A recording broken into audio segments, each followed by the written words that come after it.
Welcome to the Tuesday, September 6th meeting of the Bristol Planning Commission. We'll get a little bit of just housekeeping business done first. Anybody need a copy of the agenda? If you do, I have this one. Yeah. Thank you. We have some minutes to take care of from the last meeting, which was Tuesday, August 16th. And we can review those, and if anybody needs a copy, I have copies of those too. They were in a packet if you got it in the mail, and if you didn't, here's a version in the last meeting. Okay. Just in case. Got it? Got it? Got it, got it. Okay, good. Okay. Anybody feel moved to move? So we'll move to approve the minutes. I'll second that. There you go. Any discussion on the minutes from the last meeting? Very good for capturing a complicated meeting. Okay. Any more complicated than usual? I thought the meeting was pretty complicated, and I thought Okay. the minutes were pretty good. So Okay, thanks good. to you and Eric for doing that. Thank you, Eric. Thank you, Sue. Okay. Okay. Any? I'll just wait till people have a chance to take a look.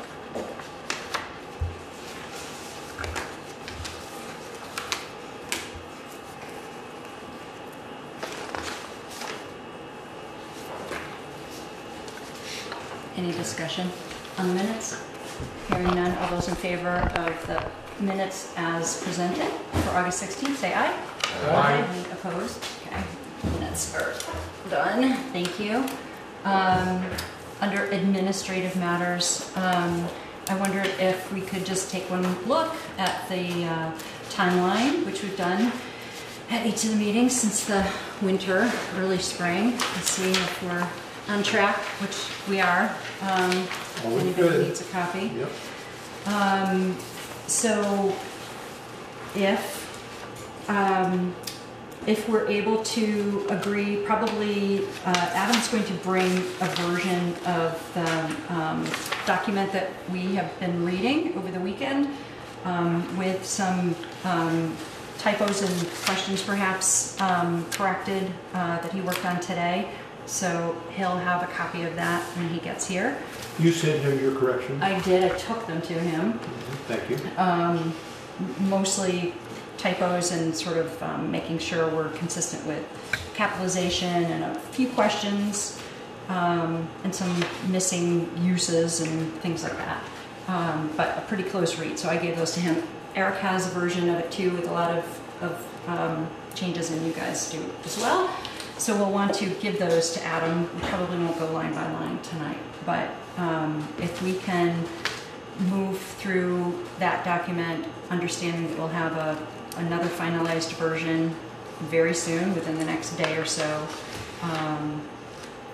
I'd like to be able to have Eric warn for a public hearing on October 4th, which gives us time to make any typos, changes, and have a version available here at the town offices and anywhere else, and to promote the public hearing on the 4th. And may I say what I think the person, I talked to Sue today to clarify this in my mind. So we vote tonight to send forward the uncorrected version. Basically, And that's the understanding, uncorrected version. And I'm saying then there'd be another vote on October 5th to forward the corrected version. Yeah, it would be October Alternate 4th, anyway. that night. If we can do it that night, or the following meeting, which is the 18th, October 18th. You guys will flip over the page. That gives us time to incorporate any changes that we hear from the 4th and agree on a final version. So the vote might be the 18th? Might be the So 18th. I'll Not be that back for that one. Okay, Because I that's was going to good. write a letter, but maybe I don't need to write one. Okay. It's going to be the 18th. Okay, Okay. so I don't know. I can't predict the future So yet. maybe I should write one in case it's on the 4th. What did you say? Open only if. Only open up, right, exactly. There you go. That's good. So knowing John wouldn't be here on the 4th, I wondered if a letter of support from him in his absence would be helpful, at least for the public record. Yeah. Anyway, we're on track for this. If we can move through tonight, if we can get through this evening with a general agreement to warn and have a document ready for October 4th, we have to do that, have to have it finalized and ready before what would be our next meeting on the 20th, on September 20th. So I think we should still proceed tonight and in between now and then, and if we can, make the warning for October 4th. And I think we could still meet on the 20th and talk about preparing for the hearing. We do still need to be able to answer questions about this document and the town plan, which will be also warning with luck, if we can discuss that tonight and get through it. Well, with no idea of making any changes to the town plan. Correct. We read It would have to be it, forward it, or don't forward it. Readapt with no changes. Yeah. Yes, Right. agreed. Agreed. Okay, that's our timeline. Anybody have a question about the timeline? I'm amazed, but there we are. So far, so good. Okay. You're amazed that we made it this long to do it. Yeah. Well, thank you for giving us this thing every week to remind us. I know, I suppose That's so. It's mostly, you know, about 4 years of work on this document. So we could pause for a moment, or we could proceed to a review, or we could talk about the town plan. Do you want to talk about the town plan? Since we could skip to number 4 and do that before Adam arrives. Great. I just hear a door open. If it's Adam, we'll wait. But the idea that we talked about last meeting, and that I got input from the select board about, which was our sort of challenge with the town plan, which is due to expire in November of 2012, and in order to 2017. It was approved in November of 2012, so it runs 5 years right now. After we get it done again, it goes for 8 years, which would be great. But the idea that I shared or received input from the select board about was to recommend readoption of the town plan without changes. And if we can have that move through the hearing process and be conveyed to the select board along with the regulations update, then both documents can be heard on the 4th and proceed with luck to a vote for the town. But it would be a readoption, a full readoption of the town plan without changes. So, any discussion on that? I would like to say something about it. There are three reasons I think it's good to put it forward for adoption. I do understand we can't make changes at this point.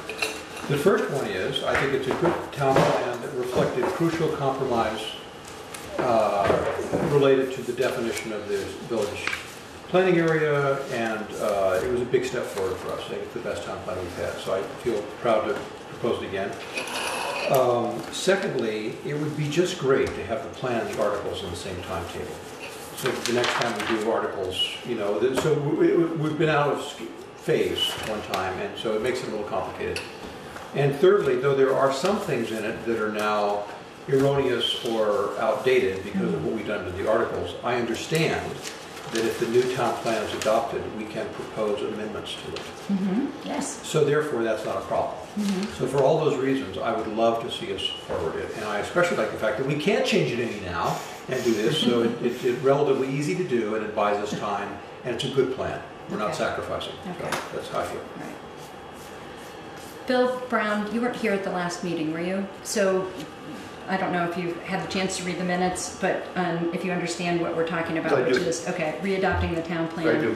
All right, good, because we had talked about maybe, you know, conveying it later, but if we, you know, the select board was interested in receiving it sooner in order to do it together, and didn't feel that having 2 documents to go to the vote at the same time would be confusing. I didn't want to distract from the regulations, but if indeed we can readopt the town plan at the same time, I think it would certainly solve the problem of the expiration in November of 2017, and indeed, we can then embark on a full review after the fact.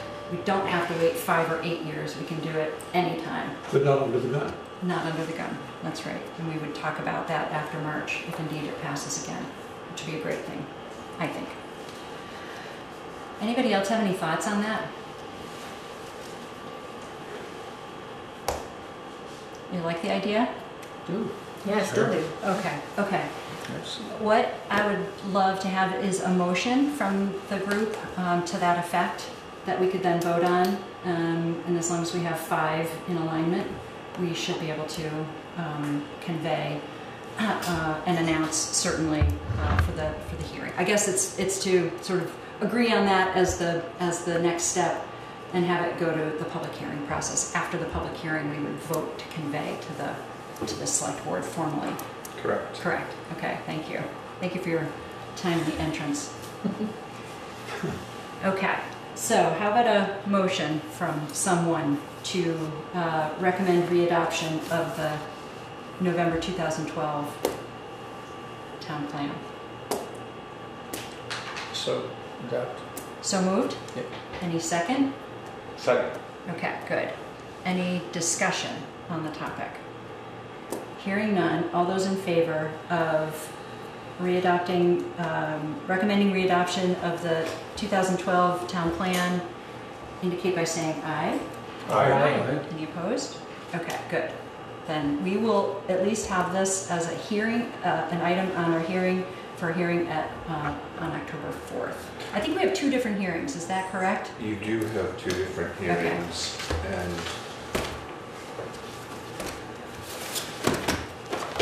Do I have to do something special between now and then? I think I have to write a report. well, you do for Okay. both of them. Okay. But the timeline for a hearing on a plan is different than Oh. the timeline for a hearing Even on for zoning. even for planning commission, or just for select board? I know the select board has to have 2. No, for planning commission, it's 30 All right. days. Quick.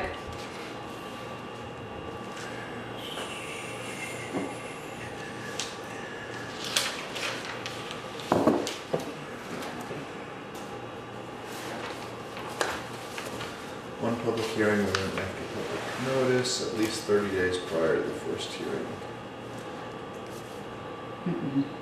30 days. 30 days. All right. So I Plans can't are do it on 30. the 4th. Zoning is 15. Okay. Okay. So, So when would our if you hearing? want to just have one hearing or No, I'll 2 have hearings different on the hearings. same day, I'd rather not wait on the regs. I want to keep the regs moving. There's a lot more to consider there. okay? So if Agreed. we have to warn a hearing for 30 days from now. Basically, you've got the plan put together and your report will be pretty minimal. I know. We haven't made any changes, right? I know, but what are you saying about the 30 days? The plan requires 30 days. Warning. So, warning. Oh. So,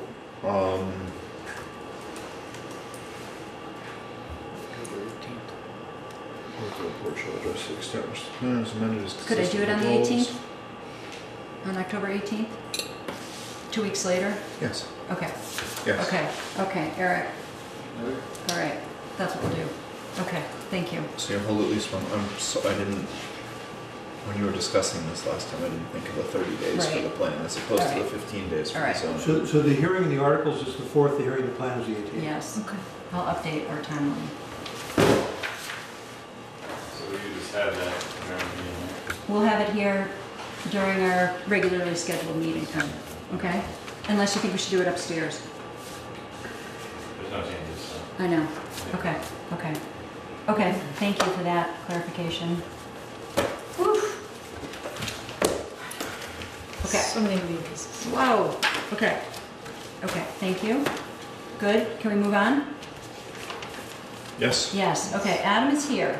So we have done our other work, All right. and I gave everyone a heads up that I shared with you Your comments? my comments. Yep. Others have comments, Okay, great. including Eric. Okay. And what I want to do is talk about what would be the best way rather than go What I'd like to do piece by piece. is basically go, so there are 4 things that I know of that we have what I'd call real substantive, we need to have a substantive discussion on. Yeah, And those would be signs, yeah, noise, landscaping, and the PUD process. okay, Okay? Then other people might have other things that they want to discuss Okay. substantively. okay. But I'd like to continue where we were from last meeting. So the red line changes we left in last meeting were signs and noise. And then I told you I'd bring you landscaping and change the PUD process. And then we can, if it's okay, get into everybody else's. Okay. Some of those are Thoughts, reflected comments? in the version that you sent us on Friday. Yes. The sign the and sign noise. and noise. But the Um, but the but the updating the landscaping and and PUD updating PUD. The other are thing not. I want to make sure everyone knows that I forgot to mention last time, which was the input from the Design Review Committee that we incorporated. Of course, I didn't bring my copy. I wanted to highlight for Of what they folks did. of what they had suggested. And you incorporated, as far as I know. I did. You did. But I wanted to, Yes. but it's in a couple of different places. It's not just in one location anymore because unless it is all in the downtown designation overlay section. It is not, because Right. the process section Right. is in the site plan Right, process. right, right. Okay. So, So when we do the PUD, I can point out where the, all right. I just It's in don't about the have, same I place. don't have my notes from the design review folks. You don't have them with you, do you? no, I chose not to bring my entire file I know, tonight. so did I for the first time ever. Me too. Okay. That was good. Okay. I did make new copies with all of your corrections in Okay, them for okay. everybody. Okay. So I'm gonna Is that print those helpful out. to give to everyone? It would be, because then I could see if the little errors Yeah. I found. Okay. Okay, little typos. okay, okay, okay. Almost positive you caught them Okay. all. Okay. Okay. You, you. Bill? I'm gonna check right now, too. On paper. You killed a tree. I did. We brought them back. Yes! And I know how to give you your line. Thank you. Oh, do you? Yes. All right. Here's for you at the bottom. We're all going.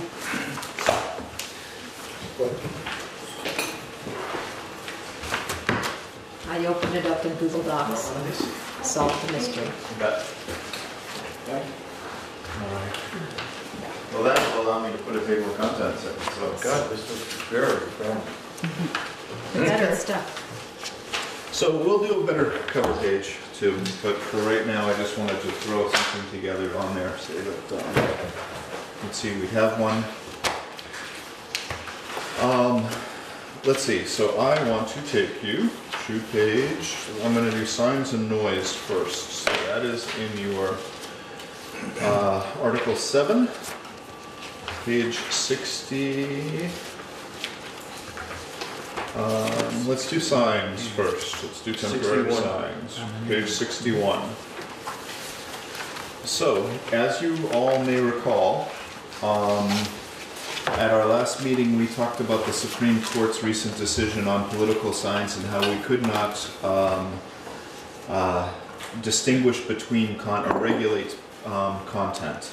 So I went back and I read the decision and I got myself up to date a little bit, and I have a proposed change for you. It's in red. Eric gave me one comment that he felt 6 months for a temporary sign was too long. He thought it should probably be closer to 3 months. I left 6 months in there because I would expect during this political season there have been people that have had political signs up for 6 months. Trump and Hillary have been fighting it out for a long time. So here's my question. Can we make that distinction no matter, I mean, are we talking about a sign of a certain size or anything on someone's We're talking lawn? about temporary signs All right. of a certain size, so we can regulate size, but not content, right? Right.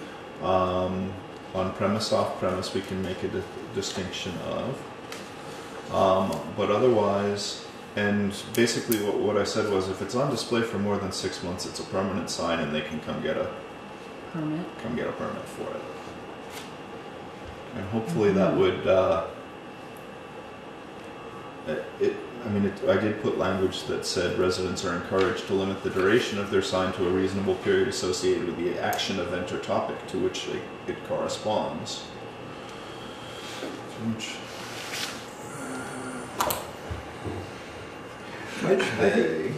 There's a typo.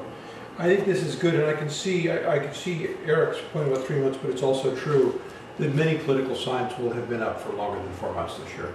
So I think we should just accept that fact and go with the 6 months. More like 12 months, I guess. No, I don't think so. I do. You think? Yes. Well, I think you're imagining. That's all right. All right, so temporary signs, is there of any size? All right, so help me understand the overall. Item B, Yeah. Square feet. 1B, and then down below, Oh, I see, all right. yeah. A and B. A and B, Yeah. that's it. So Eric also had a comment about street banners and wanted to, I guess, define them a little better. Mm-hmm. But I guess my question to you, Eric, and we didn't have this conversation, so I'm having it with you now. Doesn't Bristol control the street banners? Well, unless it's in an ordinance somewhere that I didn't find. Currently, there's only one place you can put up a street banner, but I think it's just been that that's the only place people put them up. So I was more. If Bristol controls the right of way and the street banner kind of goes over the right of way, then Bristol controls the street banners. That's what I was curious about. I knew they did the right of way on the ground, but if two neighbors went up 25 feet and somehow strung it between two somethings, I always think worst case scenario because people crossing your right of way. Then I'm fine with that. I'm more concerned. I'm fine with that. I'm concerned about it. You struck the civic organization. It was only civic organizations that were allowed to do it before, so now I need anybody that I guess requests a sign, or there's no permit, so. How does it work currently? Well, we only have one wire in town where people hang up the signs, so I'm assuming they come and talk to Therese. And that comes under temporary signs? But I've also used that civic organization for the New Haven's pancake breakfast, I think. They put a big banner up at Daniel's Four Corners on the side of a hay wagon. I called that a banner because it was huge. Okay. I allowed it under that statute, so. It is interesting, though, those are both big signs, but there does seem to be a distinction between a banner on a hay wagon and one stretched across the top of the street. Maybe, I don't know if that's the same word is right for both of them. Because I do think that there must be some need for permission. I mean, for one thing, who's going to help them put the sign across if it's across the street? Right, You know, the big hanging thing. Whereas I'll use the hay wagon to put the other one up, so I don't know if there's any. Yeah, it seems like the hay wagon seems more like a billboardish. That's more billboardish, yeah. Billboardish with wheels. Which would still be considered a temporary sign, or no? Oh, well, I would have said that your hay wagon wouldn't necessarily be allowed unless that hay wagon is registered and parked within the right of way, Oh my God. right? Like a truck. It's not private property. Well, Was it- so you know, It should be a. there are a lot of trucks that serve as Rolling advertisements? rolling advertisements, yeah. And as long as they're registered and in the right of way, there's not a lot you can do about it. I can see those over all the time now. Yeah, so there's a gray area. There's always a gray area. So I'm not super concerned about it because I don't see people throwing off across all the streets. I could put back in the civic ordinance of the people that get to do it. But again, that went to content.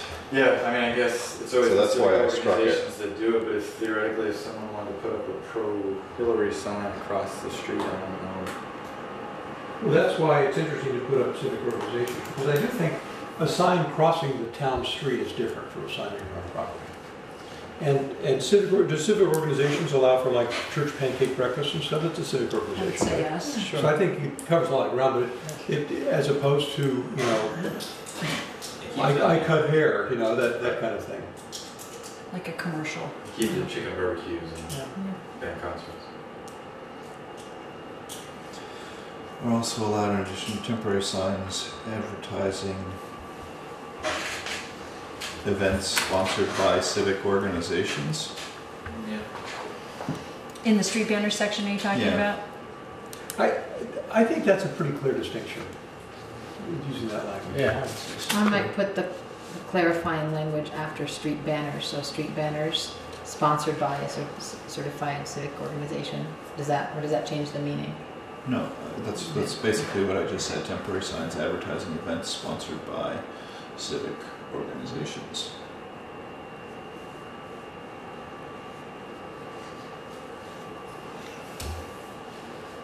Good.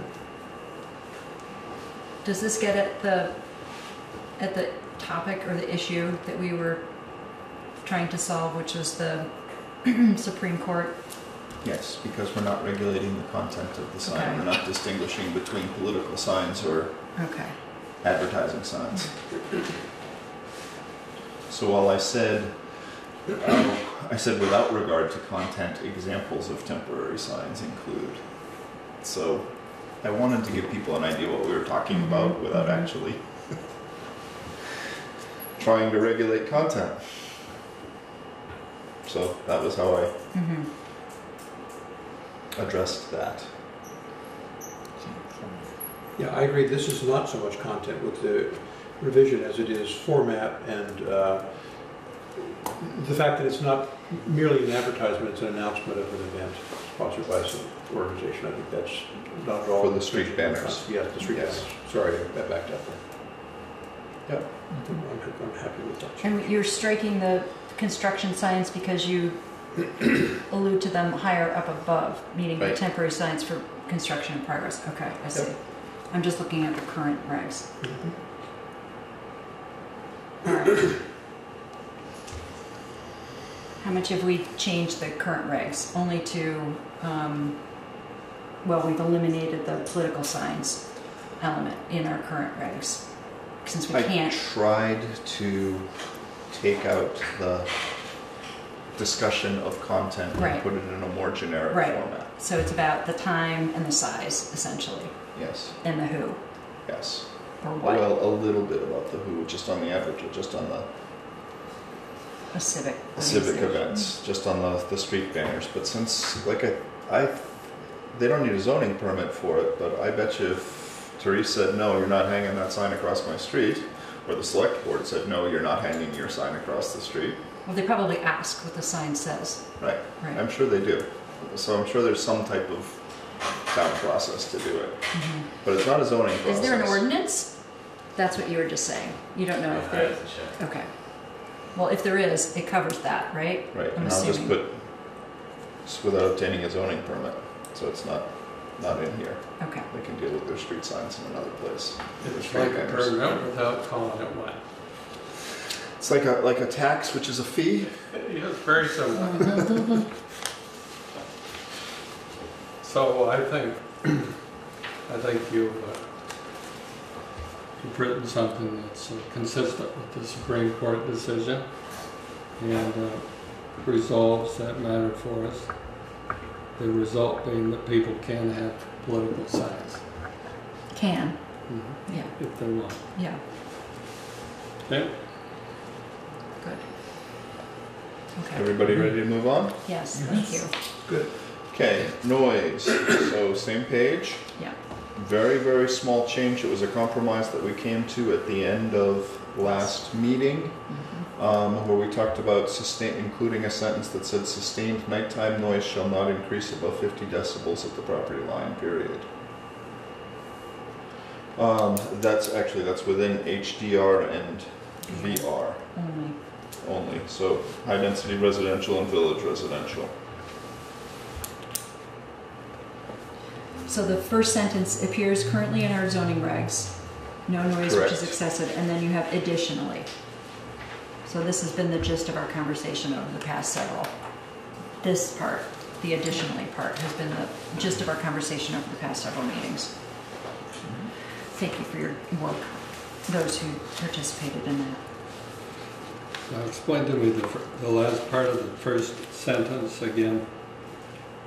When equipment is operating at the property line by greater than 5 decibels. What's increasing here?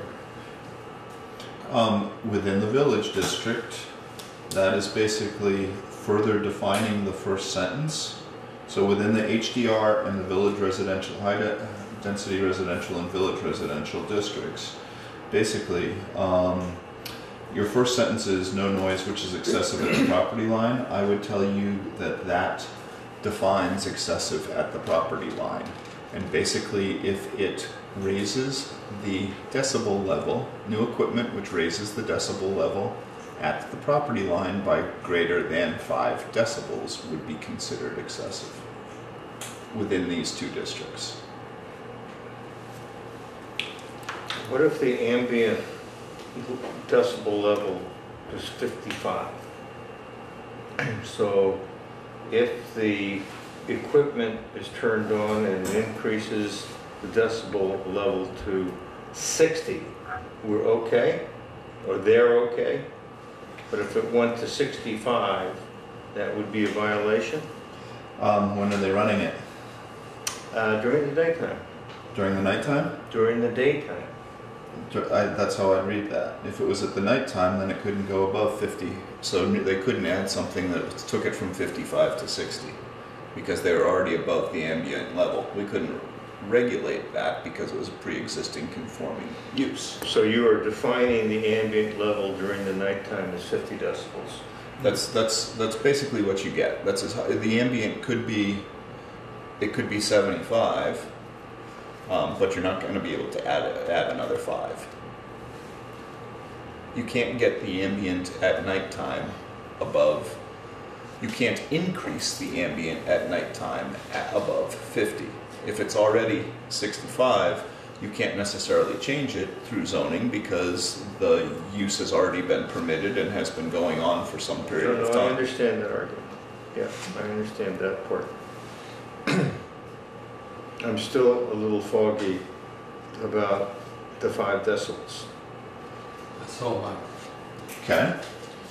for example, let's look at a completely different case where you've got something new coming in that has a decibel of 25, which is well below 50, but you've increased it from 15.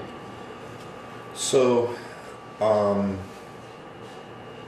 if you increased it at the property line greater than 5 decibels, basically, then you're right, you could not do it.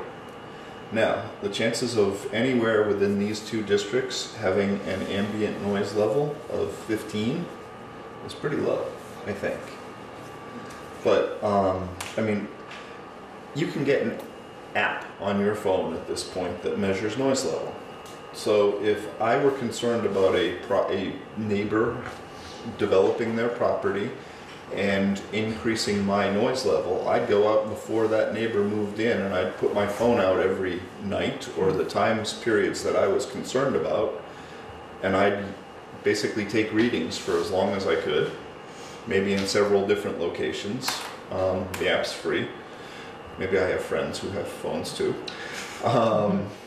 And try and establish a baseline at the property line, roughly, and say this is what it is.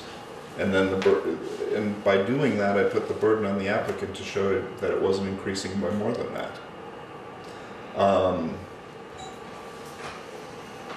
I hear you, and I like the, and I thought it was reasonable, and I was happy to support the compromise of 50 decibels.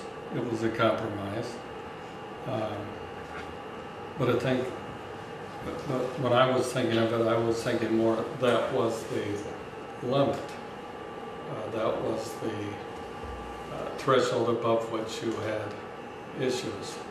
I just don't, I'm a little uncomfortable with having allowed uses in these districts that might trigger a violation of the 5 decibel limit. I hear you on that, and that we're all reading this carefully.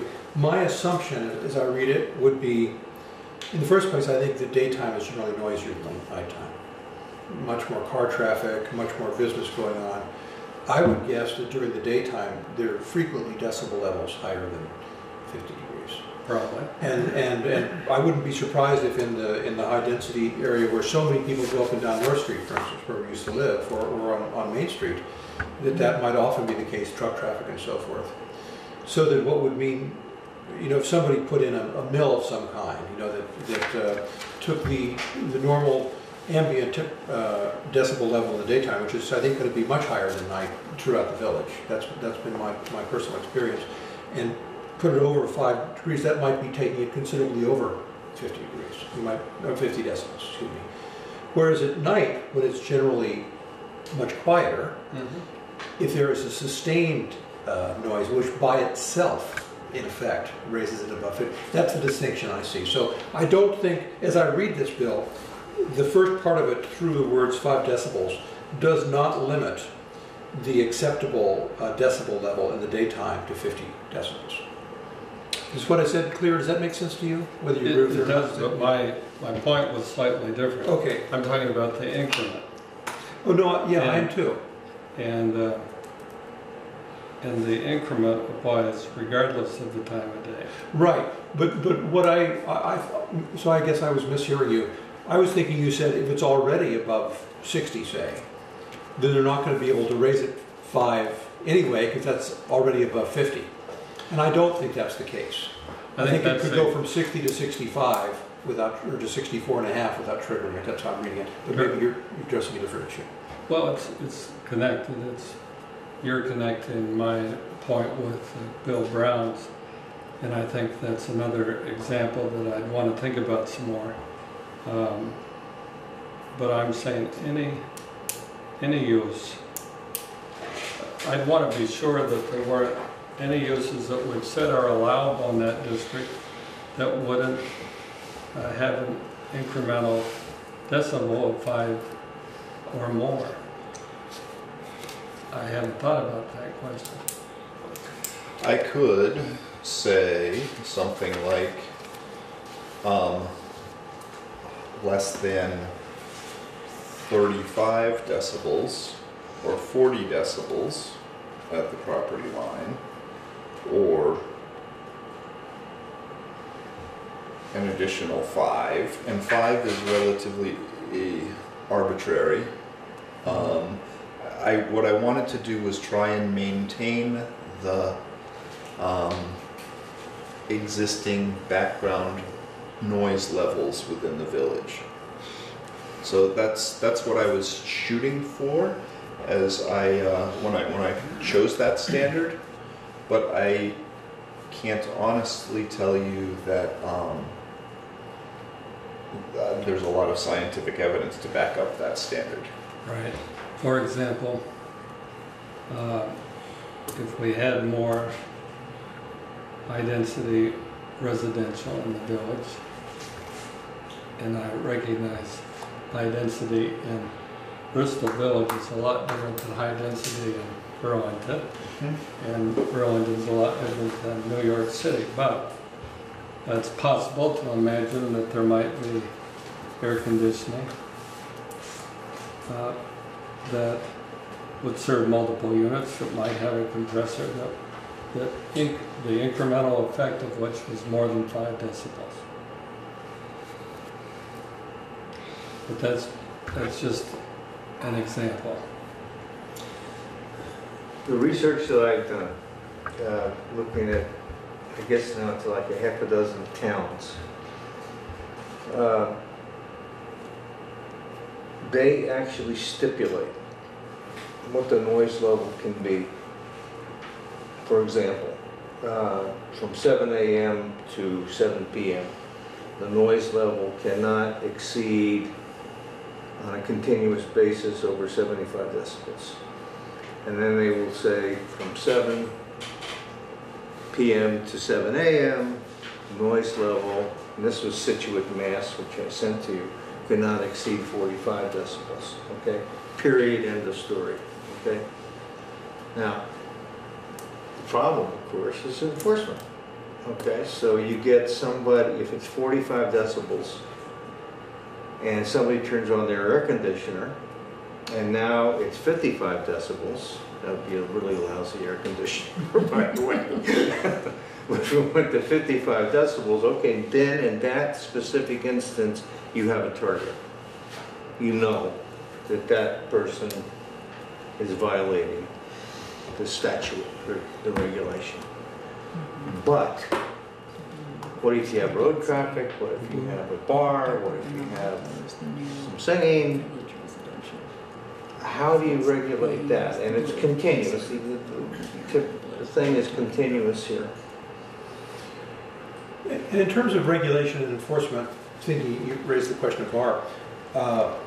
Something Bill said last time I think is true too, that there is a certain negotiated quality to these standards in a village. Yes. So that if somebody on Main Street, say, was bothered by the noise level at the bar across the street, they could go to them or go to the, you know, the town administrator and say, I've got a problem, and then they could have a conversation, and this would give them something to talk about. If it weren't possible to negotiate with people and say, we're going to not have the music as loud after 10:30 or whatever they might say, 11:30. If there were no basis for agreement then you could say, well, we do have standards. And similarly, if somebody put up a really horrendously loud air conditioner, the only person who would object is somebody at the property line.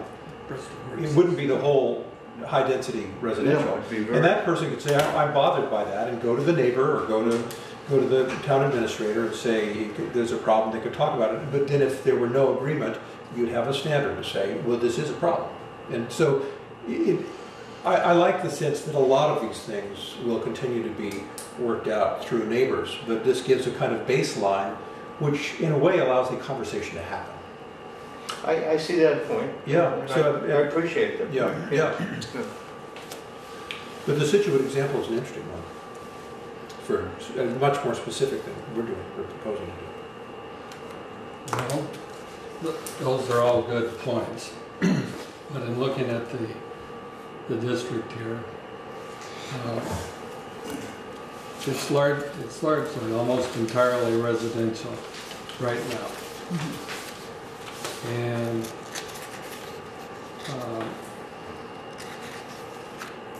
I can't remember at the moment what additional allowed uses we specified.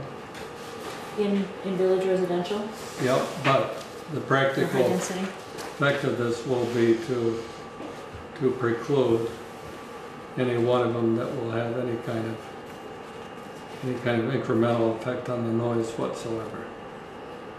So we should be aware of that if that's what we're going to say.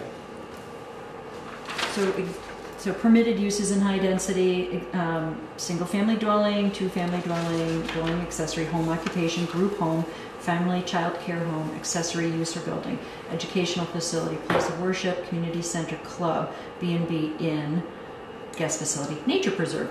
Okay, conditional uses, multifamily dwelling, boarding house, retirement community, daycare facility, public office, public works, cultural facility, communications antenna, office, media, studio, recreation, indoor, veterinary clinic. So some of those, perhaps more than others, may have, I mean, it's not industry, it's not... Is Eric the likely person that will enforce these? Are you the likely person, or is it a police officer? You are? We gotta get you a badge. As you read this and you think about how you could enforce this, is it okay with you? I think that's a critical, Well, I made a critical comment last question. time. With an increase, you need a baseline. And so after the fact, sometimes it's harder to create a baseline unless you can just shut the piece of machinery off. Right. But like you said, if you just say it's 55 and that's it, that's much easier for me to apply, but it's a much more stringent rule. Right. So you guys have to find a happy medium. I would like to find a happy medium that makes it easier for me to enforce, but Well, what do you most of the rules that you guys made up are not easy for me to enforce, so just don't worry about this one. What would you suggest? I think the 5% or the 5 decibel increase, I think you're gonna have issues like Bill said, if your current air conditioner is 15 decibels and you buy a brand new one and it goes to 20, I don't think anybody cares, but theoretically somebody could bring it up as an issue. So like Adam said, maybe put anything under 40, it doesn't matter, but if you cross 40 and then you increase it 5 during the day, something to that effect. It makes it more convoluted, but kind of pushes some of the lesser things out of the way that you don't have to worry about. Or random interpretation of it. Right. I mean, if you go from 65 to 75 during the day, do you care?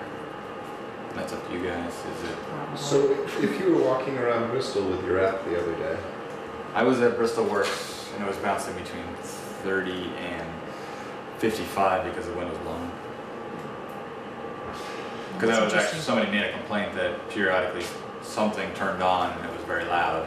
So I was over there for 15 minutes. I didn't hear it, but that was the range, 30 to 55. I didn't get the high fidelity one. My phone's not super sensitive, but sure. that's what the free app told me. So let's take a closer look at that example. The Bristol Works is in a different district. Itself. Does this regulation kick in at the property line of the residential district? Would this be a violation under our proposal? I would say within primary residential districts of the town of Bristol, all equipment.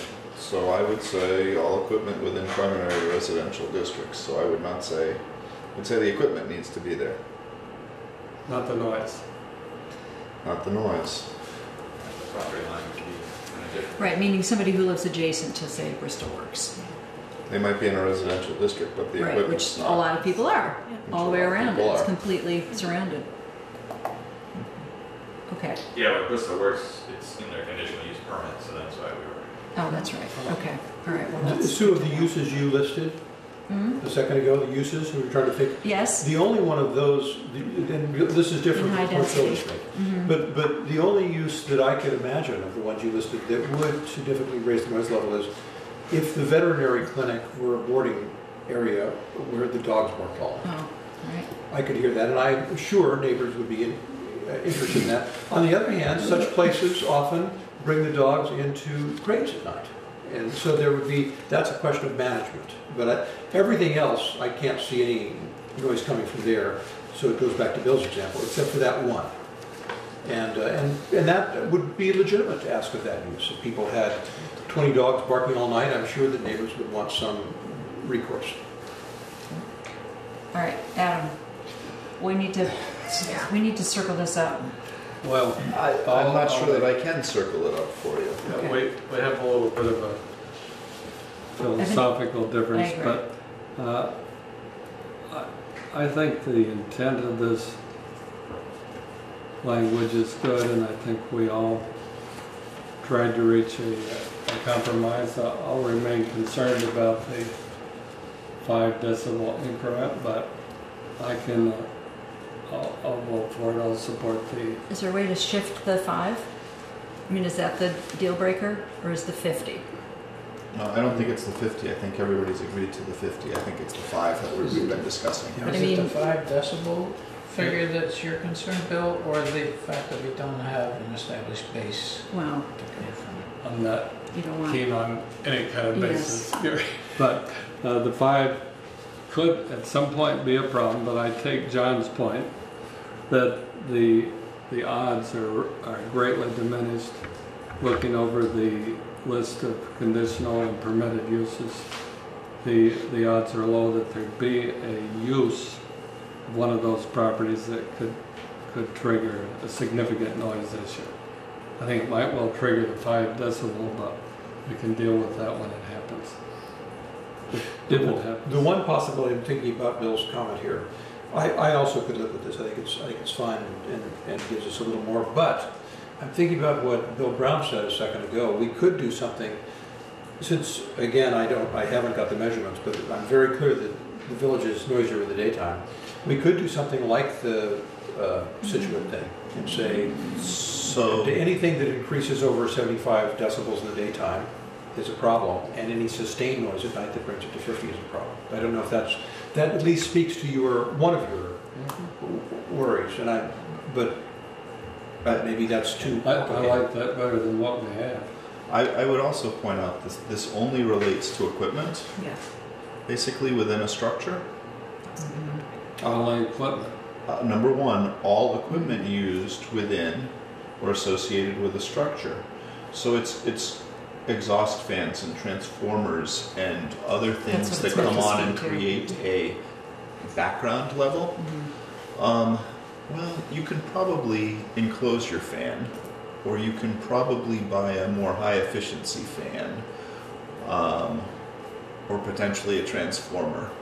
But I guess I'd say I'm worried about this isn't regulating whether somebody at the club is screaming necessarily next door, Or the barking dogs. or the barking dogs. Yeah, That's an ordinance, though. Are both of That's those- that's Those, where those the are ordinance.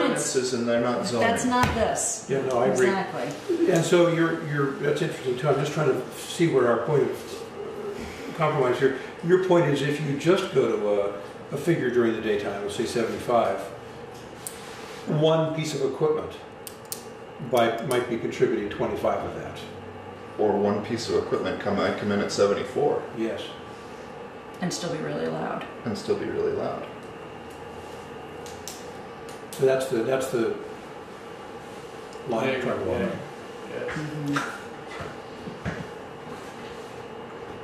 All considered, I can live with the way it is.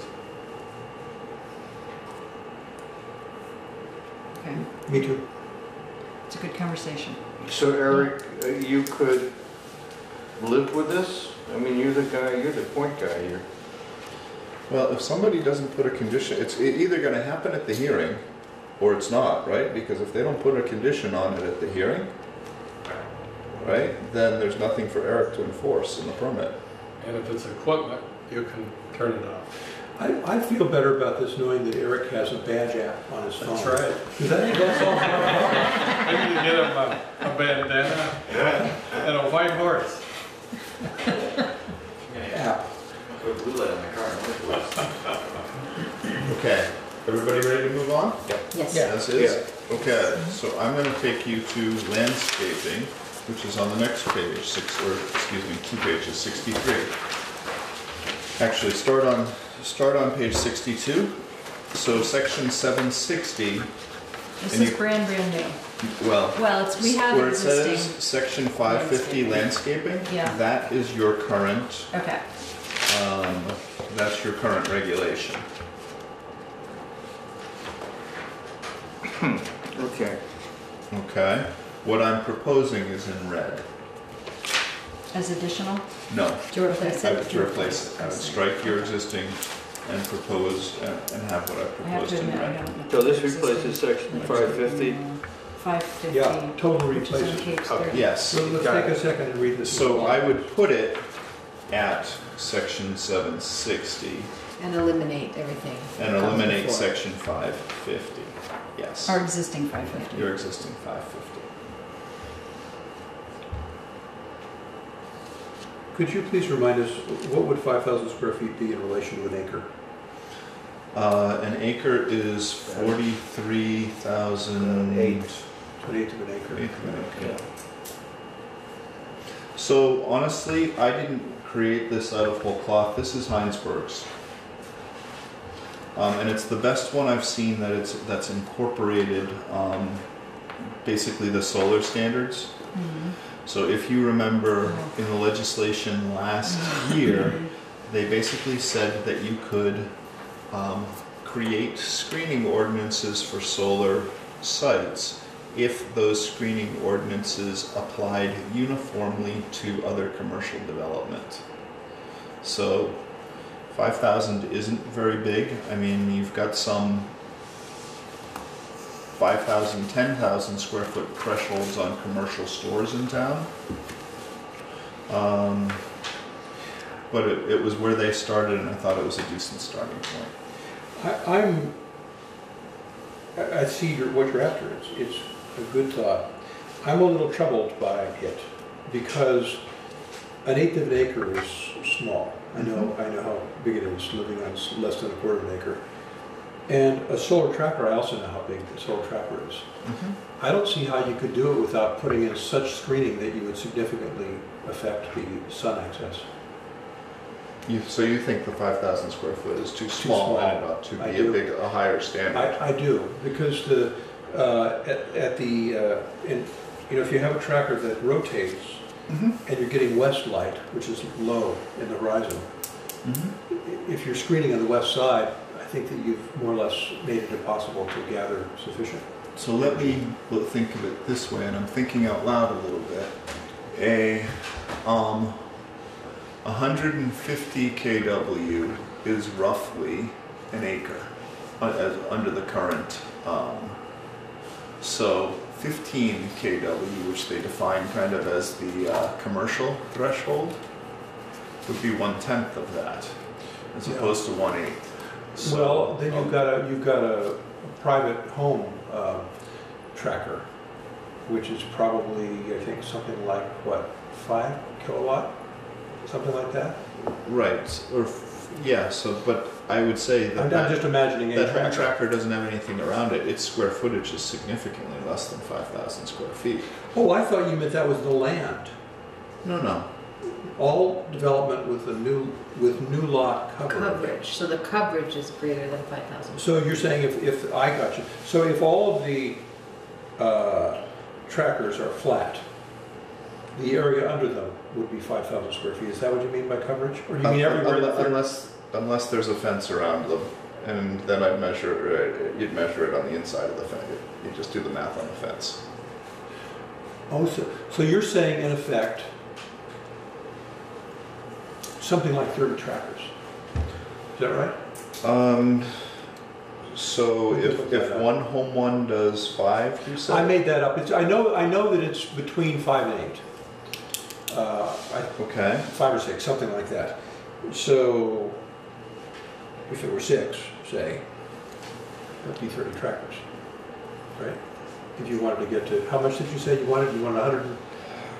So you wanted 5,000 square feet. 5,000 square feet. So, if you put up 6 trackers and didn't have anything around it, how does Eric measure that? I mean, most of the ones that I was thinking of were the commercial ones with a fence around it. I see. So coverage means not the area under the actual trackers, it means the area included in the zone that has all the trackers in it. Is that right? Yeah, measured around the outside edge of the Around the outside, installation. and then That's you what have I space said. between them in the middle. So I wonder how many.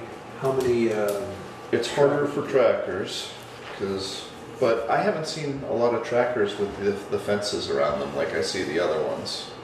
Yeah, the fixed mount. I mean, an example of that is the Middlebury Workout Center. So what's the name of it? Vermont Sun. Vermont Sun. I mean, they have a whole field with nothing covering. They've got 3 or 4 No, trackers, I got don't one. Oh, they have a couple More of than dozen. So It is a 24. big, it's large, so very large. now section 550, Is that right? was that related? So which district is this? Is this the town or This just is the the village? town. Throughout. I don't agree with this thing at all. I was thinking you were placing something in the village. No, No, this is we're not making any distinction landscaping between- throughout the town. And what does screening mean? Does it mean screening like for the Velcro lines where you got 3 sickly oak trees and things? I mean, what is screening? That's going to be up to your board of This adjustment. makes me nervous Or because your planning commission if it's a site plan review. Because when we talked about this, we were talking about what happens if people put things in the village. And I could understand, the backyard issues and so forth. But, I mean, do you consider that most of the solar arrays in the county are screened adequately by this standard, or is this a new standard? This would be a new standard. And the answer is most of them probably do not meet this screening standard.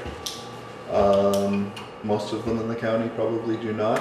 Yeah. So, but there's a lot of flex in this standard too. If you read it, Yeah, I haven't read it thoroughly. I'm sorry, please go on and look at it. well, planting, fencing, and other landscape features shall be designed to generally improve the appearance of a site by serving a clear function, such as screening between incompatible uses or structures, visually screening expanses of pavement, large unbroken facades, providing shade for roads, parking lots. This is not just about solar. It's not just about solar. I mean, our current regs talk about, But it picks out solar in the very first sentence. right, Well, so it does. It says Ground-mounted solar it installations. specifically says including ground-mounted solar installations. So, and the reason it does that is it's reacting to basically the legislation that was passed, not this past session, but the session But beforehand. this goes to the Chris Gray legislation. This goes way past that legislation. So where I'm coming, I just read it really quickly. I like the flexibility in the 1, 2, 3, 4. Given my own strong feeling, which is that we need to avoid restrictions that makes it less likely to move toward renewable energy, I think this is a big anchor on that ship, as I read it. That's what I fear. Maybe there's language that could be, I mean, starting with calling out ground-mounted solar installations at the beginning, it feels like it's related to that primarily. Maybe there's some way to change the language, but this just happens to be a personal priority of mine. I really feel we need to continue. We had a very interesting compromise. People on both sides came together in the legislature. It gave towns a lot more say in the siting of arrays. That's good. But I don't know. You do say visual screening is required not to hide development, but to ensure it blends in. That's good too. I don't know. The beginning with the reference to the ground-mounted and I understand the size better now, but if it's in the whole town, including way out of the conservation zone, it's the whole town. that's what makes me nervous. It seems to me it's a higher level of restrictiveness than I've seen before in solar installations in Vermont. And I don't agree with that. Both because I think we need renewable energy, and I think that in the conservation zone, a lot of farmers are finding that this is a crucial new income stream. So maybe there's a happy medium there.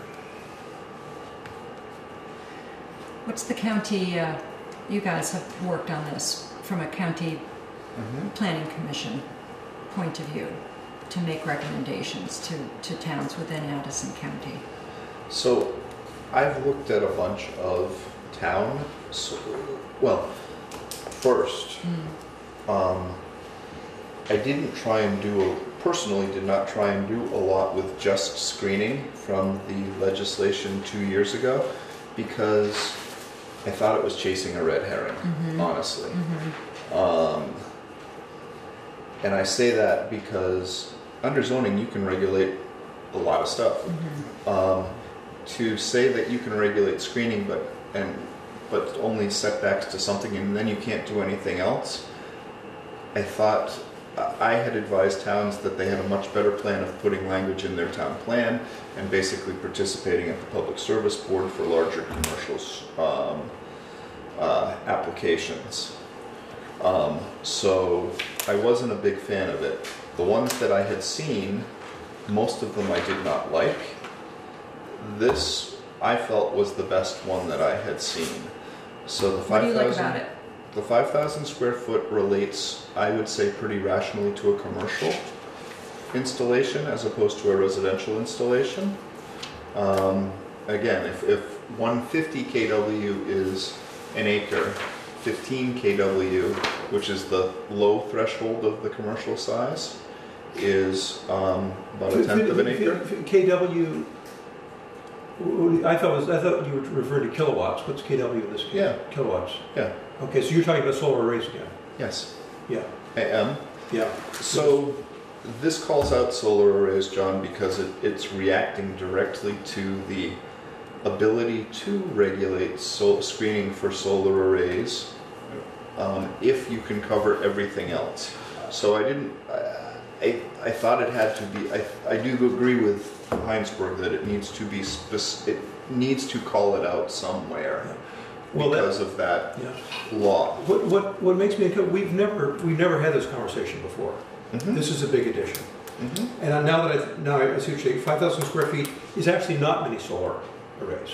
I mean, It's if you had. probably not many trackers not if you're many measuring trackers. around the outside. So a smaller tracker, far smaller than the array that's gone up on Hardscrabble Road, on Livingston's farm. This is far smaller than that. So a little array would have to be landscaped. Almost any array bigger than domestic size would I think, than a single family size. Anything, I would say, anything of a commercial size, 15 kW, and you're right, Livingston's is significantly Way bigger. beyond that. So it basically means any array of solar trackers. But now I'd also say, well, any Commercial array, that's right. And then I'd say look at the standards, and I did try or they tried. I'm not taking credit for it. I think they did but I do think they did a pretty good job. Shall be screened. In Grandma, visual screening is required not to hide development, but rather to ensure it blends. As such, the context of the project is an important consideration. They'll be designed to achieve this. You get credit for existing and/or proposed screening topography. So if it's well cited, if it's cited back, I think you can get some credit for it. So it's not perfect. It's the best that I have seen. So for starting with that. this sentence, development areas to be screened shall at a minimum include large parking areas, large unbroken building facades, dumpsters, etc. That's the beginning of the not solar part, correct? And it includes ground-mounted solar ground-mounted arrays. solar at the end of arrays. that sentence, yeah. Okay. Visual screening is required not to hide development, but to ensure it blends with its surroundings. As such, the context of a project is an important consideration. Plantings, fencings, and other landscape features shall be designed to generally improve the appearance of a site by serving a clear function. I mean, this is good language. If you started with development areas to be screened, it sets a different tone. It's a different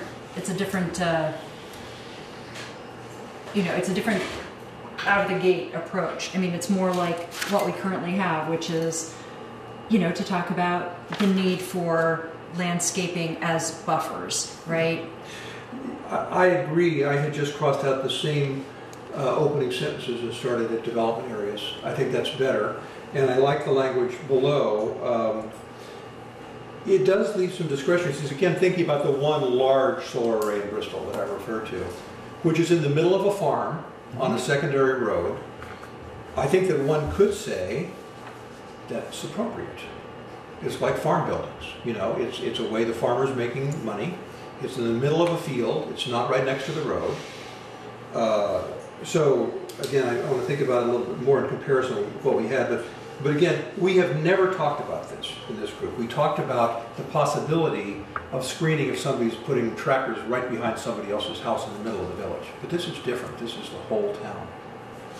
And that's why, again, while what Sue said, starting with development areas to be screened, that's much better, in my opinion. This still seems to me like almost kind of like a last-minute amendment to a bill that's been debated. That's how it feels to me. So do we feel like we could find a compromise related to solar screening that that we could as a group agree to and not come out of the gate with it about that? So include in, either 1, 2, 3, 4, 5, something about solar, to call it out, to be specific about it. Could we find compromise there? And I don't know the answer to that. So I mean, I don't know how everyone else at the table feels. John and I have been doing a lot of the talking. Right. I've said my piece. Are there particular areas? I mean, should it be based on the size of the installation or the project, or should it be within certain districts? I don't know if that's So how could we change? We could, I mean, just because the legislature allowed the town of Bristol to include screening requirements Yeah. in its zoning that covers solar arrays, it does not mean that the town of Bristol must do that. You could take out the reference to solar arrays. And then it would just apply to all development with new lot coverage of greater than 5,000 square feet. I think that, yeah. So It sounds But like we're not prepared to have this remember, tonight. you had to, the legislation required that you, if you were going to regulate solar, you had to do it specific with other commercial development, which is not easy because you have the town of Bristol has a lot more control over other commercial development than it does over But solar a side. question, not just repeating what I said before, isn't it true that the new legislation mandates dialogue between developers proposing renewable energy and the town before a permit's granted? Isn't that the crux of the new legislation? There are certain timelines with which they have to provide the towns for notices of intent. But not approval. We intend to put X amount of solar here. The purpose behind that, encouraging that extra 45 days before you get into the formal public service board process, is certainly to encourage dialogue. I expect most people will try and use it, but you can't make people talk to one another. So there's a requirement for notice of intent. There's a notice Notice of intent, but not. Town could say, we don't like it. The developer could say, well, you have nothing in your town Because plan it's the about it, you have PS nothing in your regs about it, and we're Right. gonna go to the public service board Right. and do it. I mean, it's not necessarily the smartest development strategy, but Right. it's certainly, A lot of the language of the legislation, which I have read too, is about the desirability of encouraging dialogue, and it's strongly emphasizing the town's interest. It was a real Yes, compromise that's- document, I thought, in that way. it focuses on the town plan, and it basically encourages towns to do planning around not only the siting of all renewable energy, not just solar, but basically addressing energy in general. Right. All right. I'm going to make an executive suggestion here, which is we're not going to be able to agree on this tonight. And if the town plan, even though we are going to recommend readoption of our existing town plan, if the town plan is the place to start that, and we spend time soon after March, if the town plan passes, when we revisit the energy sections and particular sections that probably would really do need updating more than others, is that a reasonable compromise here in order to push forward? Because I don't want to hang this up. Yes, Madam Chair, is the answer. I mean, you can include this, you can include parts of it, you cannot include it at all. If you choose to do that, I guess my question to you would, well, how do you want to treat landscaping in general? Well, can we use is there, what do people feel about the sentences beginning with development areas to be screened, etc.? So essentially eliminating. You're eliminating the lot coverage size limitation. But I think Adam's point is a good one. If you don't mention solar in the beginning I mean, specifically, you're stuck. no. And they can go to the,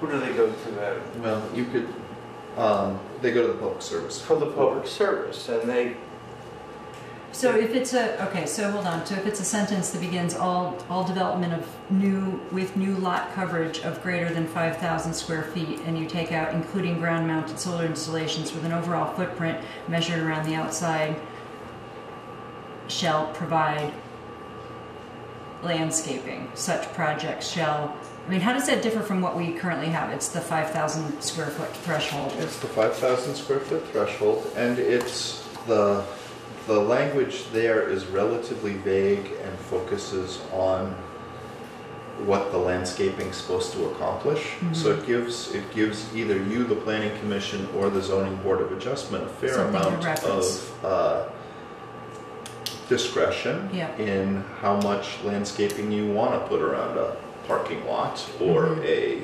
dumpster or a solar array. Your current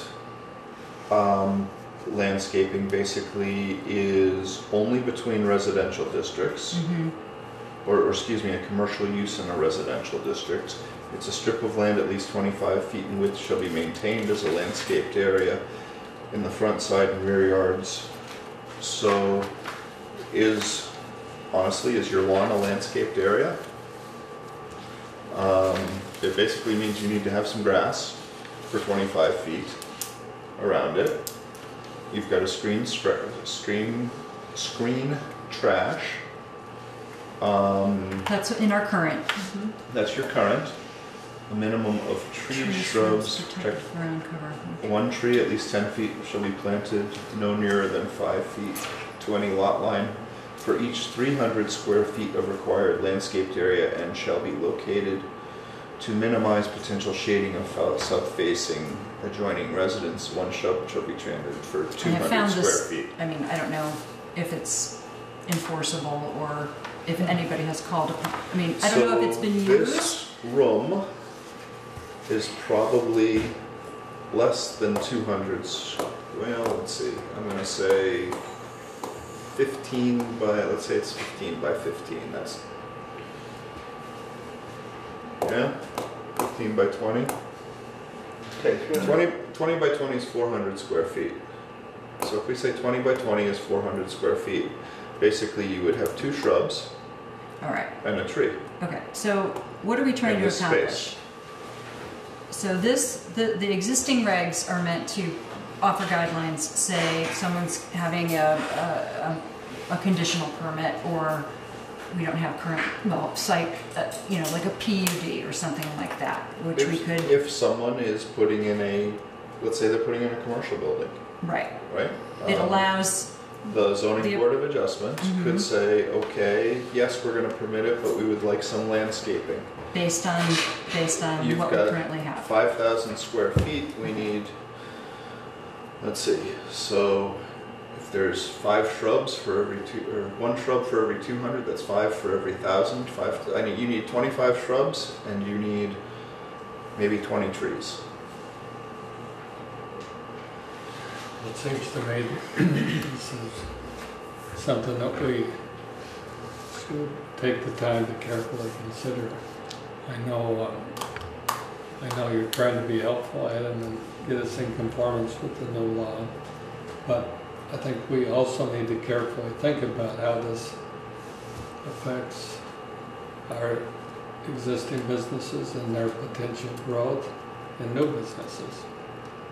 And we should take the time, take John's concerns into account, try to figure out something that we thoroughly contemplated and we believe will work the way we intend it to work. Related to solar. Related to everything. Mm-hmm. Because if I understood you correctly, it's got to be the same rules for everybody. If you choose to regulate solar, it has to be the same screening regulations for everybody. Now, above a certain threshold, right? Yeah. So this chose 5,000 square feet. If you don't choose to regulate solar, you can Yeah. put whatever, basically you have pretty significantly more authority. You can put whatever you want in.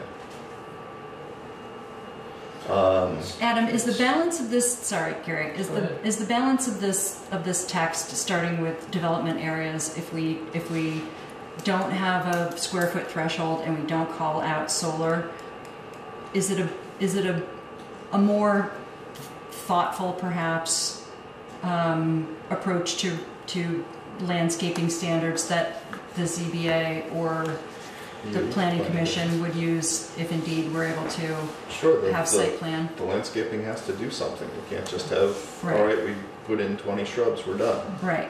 I agree it is more thoughtful. And it, just following from what you said before, so if you started it, visual screening is required. So you haven't called out solar at all. Then you move through the numbered items. You could stop there or go farther. That is, I think, superior to the current 1 through 3. I hear Adam's concern and the desire to do something about solar. I do think this is a large issue we have not ever discussed. And going back to your suggestion earlier, Sue, I would either propose keeping what we got, or if people liked it, taking the heart of this, starting with visual screening and perhaps going down through 1, 2, 3, 4, and then agreeing that after the whole current cycle, we would have a discussion about solar that would begin with looking at the new legislation, which is meant to speak to this. But a number of the towns that are going in this direction have had extensive conversation about this issue, which we have not had. Right.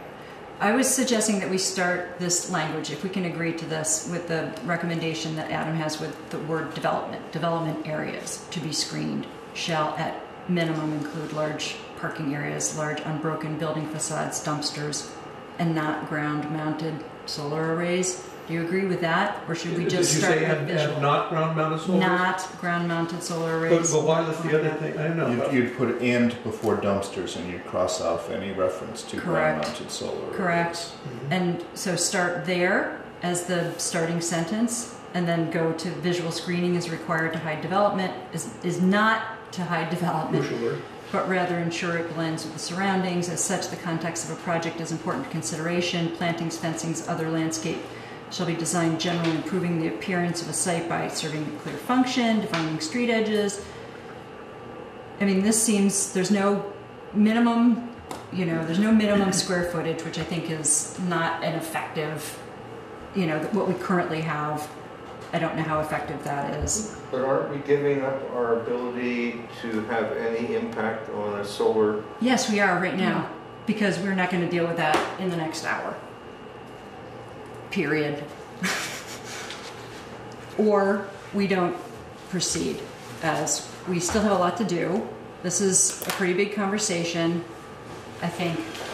You could leave. That's one of the reasons I gave you your existing languages. We could leave it as you don't is, need necessarily which is- to make a change. That's true. That's true. I mean, the existing language isn't terrible, it's just not great. Well, I think Sorry. that's okay. You might have worked on that in the past. Oh, no, that's it. Oh, I'm not okay, worried about okay, that. okay. That was a compromise. Okay, too. all right.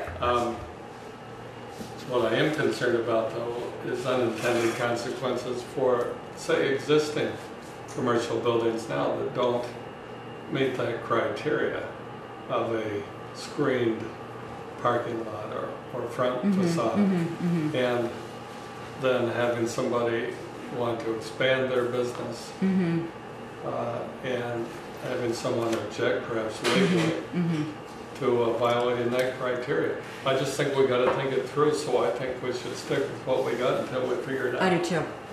So, Bill, I will say that if you go to the bottom of the paragraph starting with existing or proposed screening, this requirement shall not apply to minor use or minor site plan revisions of existing non-residential uses, i.e. change of tenants under the same site plan, new revised signage, lighting, stormwater controls, things of that nature. So it does try and take into account existing things, but I'm not gonna. I hear you, but what's a minor and what's a major change? You get into, you can get into a discussion on that might be cumbersome. Well, I would have told you it was greater than or less than 5,000 square feet, but Right. Then we'd have another discussion, Adam. yes. Adam, I commend you and thank you for this, and thank you for doing the work, but I don't think we're in a position to Okay, be that's able fine. Okay, to use our time wisely tonight, which Sure. I want to keep moving if Yes. we can. I Okay. understand. Can we agree to keep our existing language on landscaping and punt till after? Sorry. Yeah, no, that's, Sorry, it's- landscaping. they're your All right. regulations. I know that sounds, it's, I am just gonna change it to section 760 and leave it okay, in that area obviously. though. Okay, all right, sorry about that. Okay, keep going. PUD process, there shouldn't be anything in here that, and I'm going back to page, excuse me,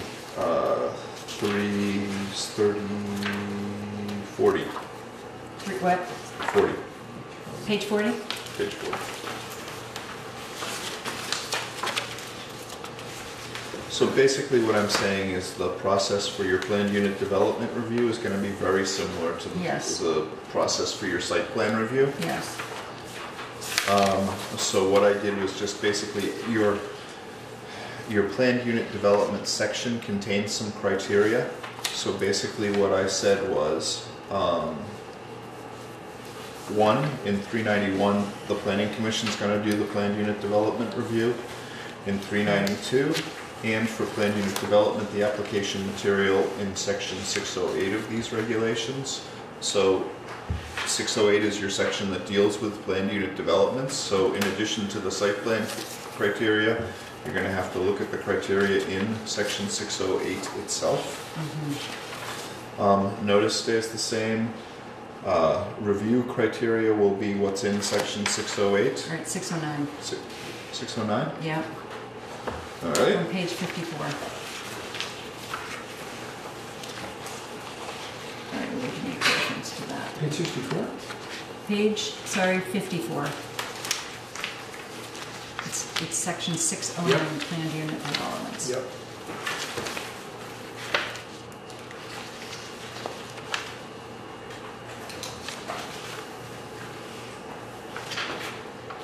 So, 609. Okay, so Adam, in other words, since the draft that we saw on Friday, you have made more plain that planned unit development review is similar or, yes. yes, should. Conducted by the site plan, Conducted by- similar to, okay. or conducted by the planning commission, similar see. to site plan review. All right.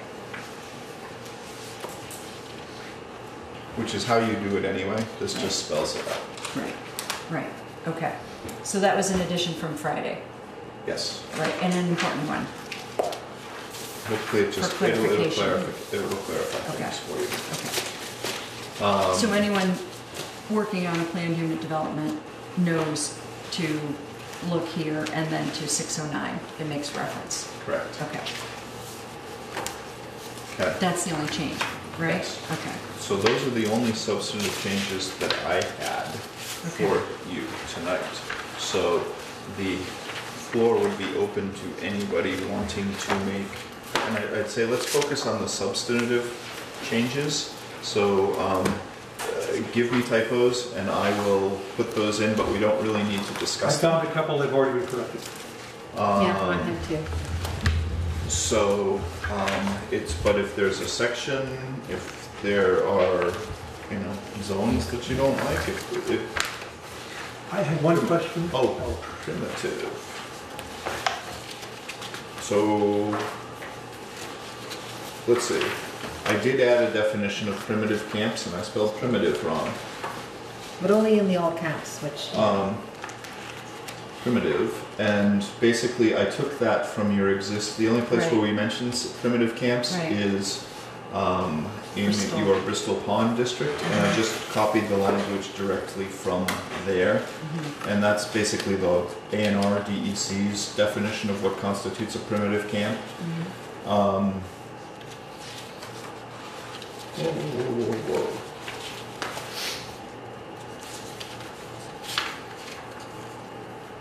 That was already in there.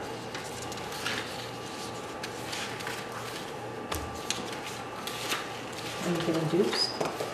I did. I added one in a different place. I added one in camp primitive. Ah, That's enough. So we'll get rid of that So I will just get rid of primitive camp camp altogether. altogether. Where am I reading that? No, that's right. Okay. They're the same, Adam? Yes.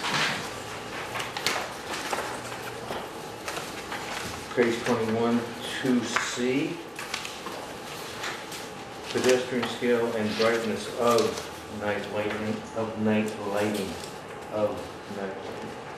So I'm sorry, where are you, Bill?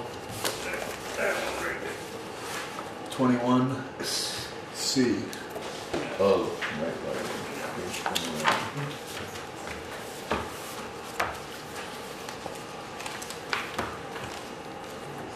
If people would be willing to tabulate their Of night lighting. changes like that, or Bill, if you have them written down and you could Just- photocopy them, that would be so much better tonight. Yeah. Okay, So, right, so we could focus on really big substantive changes would be great. yeah. So the, And we're gonna need to review and read through the whole thing again anyway, which I will do, and make sure that the changes that, I mean, Eric still has changes to offer. Okay, Many of so- which you may have gotten made today already. so we should talk about the substantive changes. So whoever has some things that I got wrong, that I omitted, that we discussed earlier, but you've had second thoughts about and think that the planning commission needs to reconsider. A quick question I raised with Sue today, and I keep thinking about it. On page 5, we have the zoning districts. And it's true that the village planning area is not a zoning district. Correct. But in the plan, we talked about certain things that were not acceptable in the village planning area, but my guess is, we don't have to mention that here because they're all taken care of in the constituent zoning, for instance, the coordinating thing. So the plan, Yes. you see what I'm saying? The plan coordinates uses with the village planning area. While that's not mentioned here, each of the zones that's part of it reflects those plans. So I think it's therefore, at first I thought we have to put that in, but I've come to the conclusion that we don't. Would you agree with that? I believe that is correct. Okay. So because with your extraction, You read the plan now? I think it specifically says, structure is prohibited with any portion of any district lying within the village planning area as specified within the Bristol Town Yeah. Plan. The village planning area is depicted for reference on the town of Bristol zoning map by thick dashed lines. Yeah. Otherwise, soil extraction, soil or gravel is permitted within specified districts within Article 2. And so we don't need to say a thing about that here. No. That, I agree. I just wanted to make Two sure. different that documents. you thought so. What John is asking about is specifically this chart, just establishes the zoning districts, but it's really a summary of what the zoning districts are. Yes. And then, like I said, we dealt with, each district says it's a use, and I think where extraction is, I think we have a footnote that says, well, we certainly have the specific language in Article 6 about extraction that specifically speaks to the zone, and then we have, But your question in general is about making reference to the village planning That area. this is adequate without a reference Yes. to it. And I thought, it was, as I said to you today, but I wanted just to run it by Yes. Adam, that it was fine without it. And I agree. so that's good. That just seemed to me an important issue to clarify.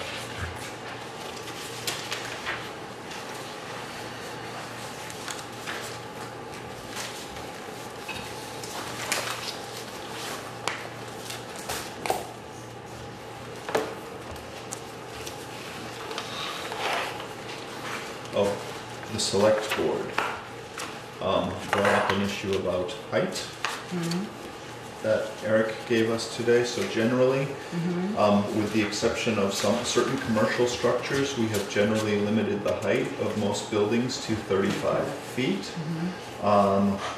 We did that largely, my understanding is it's relatively uniform, unless Bristol has a special fire truck with a ladder that goes up more than 3 stories or 35 feet. Basically, that was the reason for limiting structures to that unless they were within the commercial zone. And in the commercial zone, we said things like towers and silos and Commercial goes higher, doesn't it? It does. Portions of commercial structures not intended for human occupation, like silos or towers in this district, may reach up to 60 feet if necessary for the operation of the proposed facility. So we did, and then there's also another section that discusses church steeples and towers and things that makes an exception there. Is there a current, Eric, is our current But generally on Is our current habitable limit buildings. 35 feet? Yeah. Yes. So we didn't change it, we didn't make it any greater. Right. But my understanding is it deals with basically fire protection. And that's why almost every town in Addison County has a 35-foot limit on What's your take on habitable that? structures. Fire. Well, a Associate. specific individual came in with a specific project in mind, but he wanted to speak to the greater town. Basically, would revolve around homes and hillsides. So if you have a home that can push into a hill, where the hill goes above the height of the roof, and you could theoretically come in from behind, it wouldn't be as much of a problem. So the example they gave was two. One was the Livingston Apartments over on Plank Road, the new ones. The original idea was to have the back be a garage because it's on a hill. So the cars would drive around behind. So from the front it would look just as it looks now, but the way he wanted to build it, you would drive around the back and drive into garages, but that would make the back 45 feet high. So that was too high, so he couldn't do it. Oh. So he had to put in a retaining wall instead, and he couldn't put in the underground parking. So you're, So he had to change that. In that situation, the wording of the current statute is 35 on average. So he has one wall that's 40 and the other one's compensated. So he was allowed to put one side in slightly higher. There's a project, I guess somebody's thinking about down on the town property off Stony Hill. That's a pretty hilly site as well, where you have a hill up, 30-foot hill up, then a plateau, then it banks up again.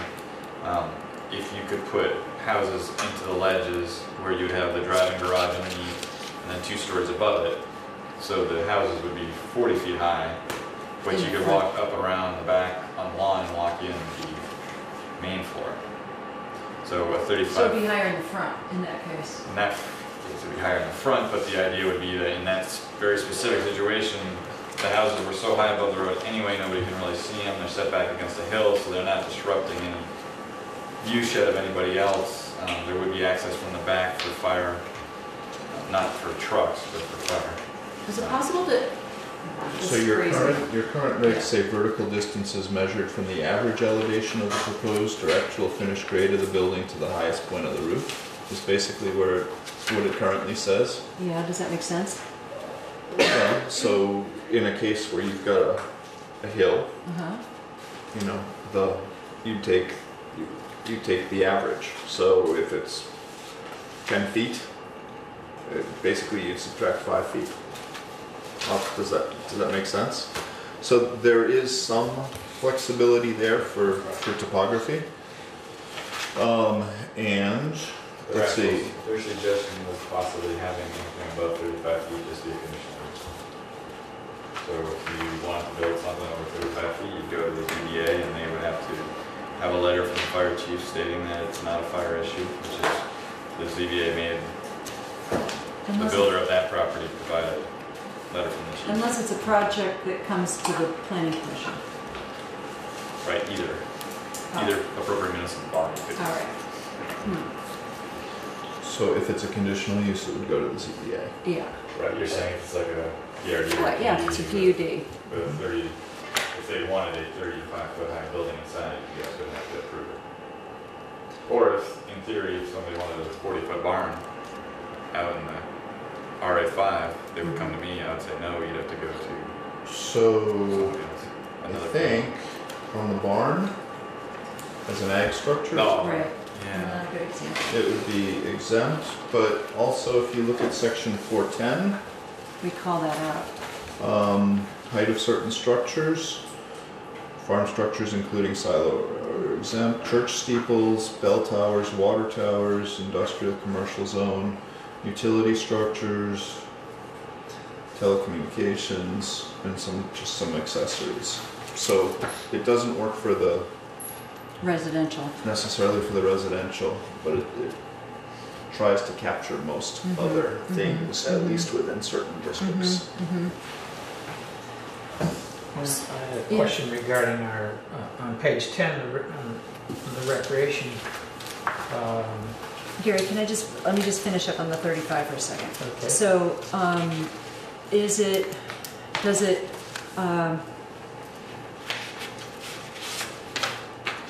is it fair to suggest, or does it diminish, or is it too big of a change at this moment to suggest that something for a project that is designed to go higher, or for certain topographical elements? So here's what I do. There's a possibility of review based on if 35 is the fire limit.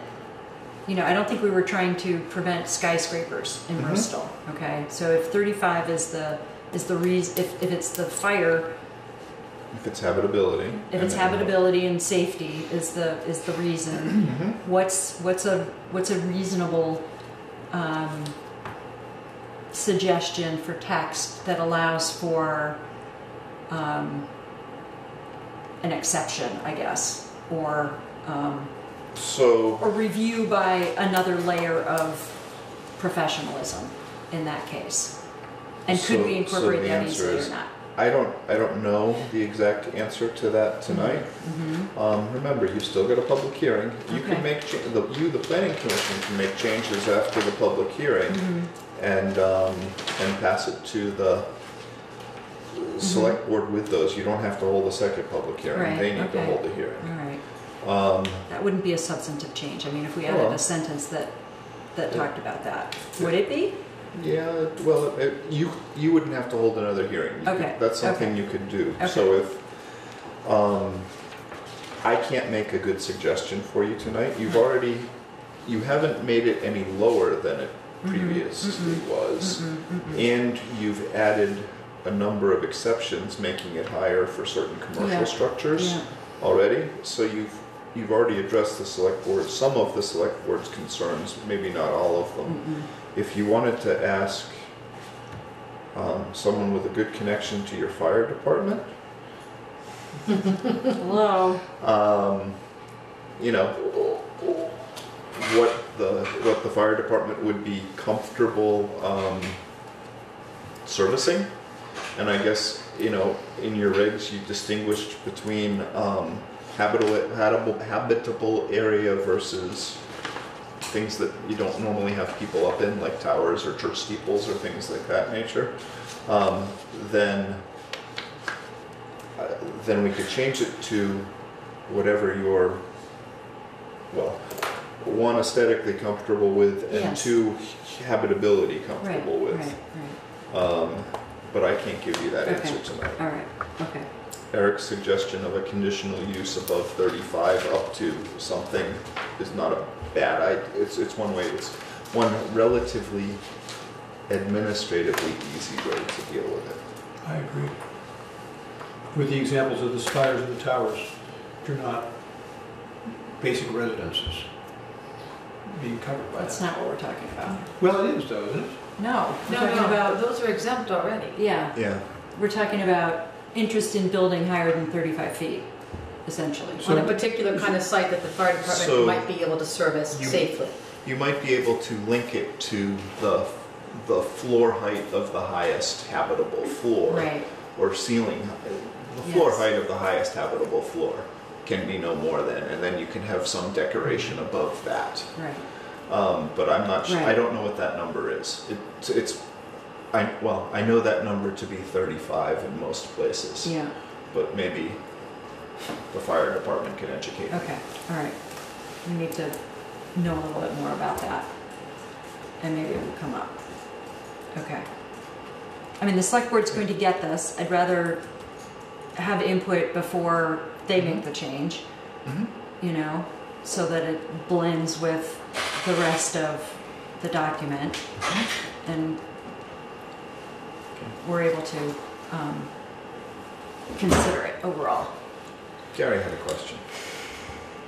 My question was on page 10, under recreation, The original, the building height of 45 feet maximum. Was there a reason why we did that, or is that in there? Oh, so it was related to building height. I don't know the answer to that, Gary. oh, so in the ballot. Like it could also be in the other one, but it's the same. It's probably, my guess would be it's because if you think of an enclosed recreational space, tennis courts or something like that, they may need a little bit more. But I don't recall our conversation about that, frankly. I don't think it's a typo. I don't know. think so either, but Well, okay, there's an example, thank you.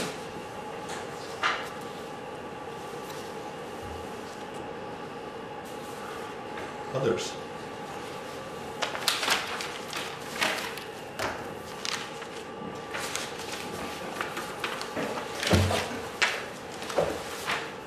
That was probably for large recreational facilities, right? Yes, I imagine so. But I'll Guess look it back, would be. I'll look Yeah, back same. at my notes Same as a barn. and see if it was, if I can find evidence of our Be discussion. no residence up there. Yeah, I don't think it's a typo, I because agree. everywhere else is 35 feet in all the Right. other charts. So Yes. just looking. I mean, it would make sense there, but Yeah. I want to make sure Squatters we're meant and- for that to be the case. If 45 is too high for the fire to get to, why would we make it 45? Well, we do have higher thresholds elsewhere, correct? In bell towers and Yes. things of that nature, Right. so All right. So it's about habitability, I think so. okay, living space. This is recreational space, not living space. Yes. So chances are people aren't in there for a long period of times. Not up that high. No. Like they might climb up that high to hang a light. I wouldn't want to. Other things people want to change substantively. I have one, but I'm going to have to speak with a member of the public. Right, okay. Can I do that? Yes?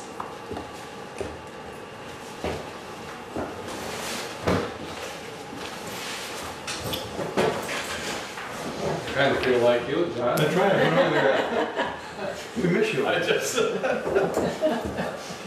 well, as some of you, perhaps most of you may know David Hunt, who lives down on the corner, Daniel's Corners, and has a rug manufacturing operation, does a nice job of it.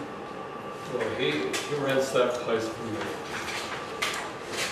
And he's moving his business to Ferrisburg and going to grow and enlarge up there. So then the question becomes, what becomes of that place? Well, my daughter Elizabeth and her partner, Mark Deering, want to use it for a business in which they're already involved. Mark with his father over in Weybridge, repairing automobiles. Now, under the Commercial 1 district, as we had proposed, this is one of the conditional uses for that district and therefore that property. But under the Gateway district, all conditional uses are eliminated. The overlay. The overlay district. That creates a problem. So I would like to figure a way to resolve it. Bill, could you guide us to where the language is for that conditional overlay? I'm trying to find it to go there. The overlay It's Daniel's on four I'm corners. just trying to Yeah. flip it around and looking for it. think it's on 20, John, Thank you. and the C1 district is on page 11. Got it. So currently, a vehicle repair operation wouldn't be allowed in our current commercial zone, but when we reviewed uses, we added many uses to most zones, including this use in particular for commercial. So in looking at it, and it's on the commercial, on the conditional use column, Right, it's about halfway down. yeah. It's called vehicle service station, and it doesn't really fit into, what they want to do doesn't fit neatly into Right. that category, because that also includes Yes. gasoline, which Right. is not what they want. Right. On the other hand, it's more than just simply the repair shop, which is a small entrance. Right. So it's technically it would have to fall under vehicle service station. Yeah.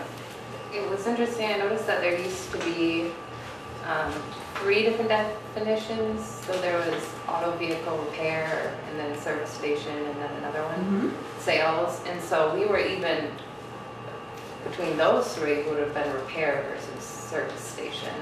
And then even from there, I mean, I don't know what this looks like, but we're not auto body, we're not tires, we're not car wash, we're not,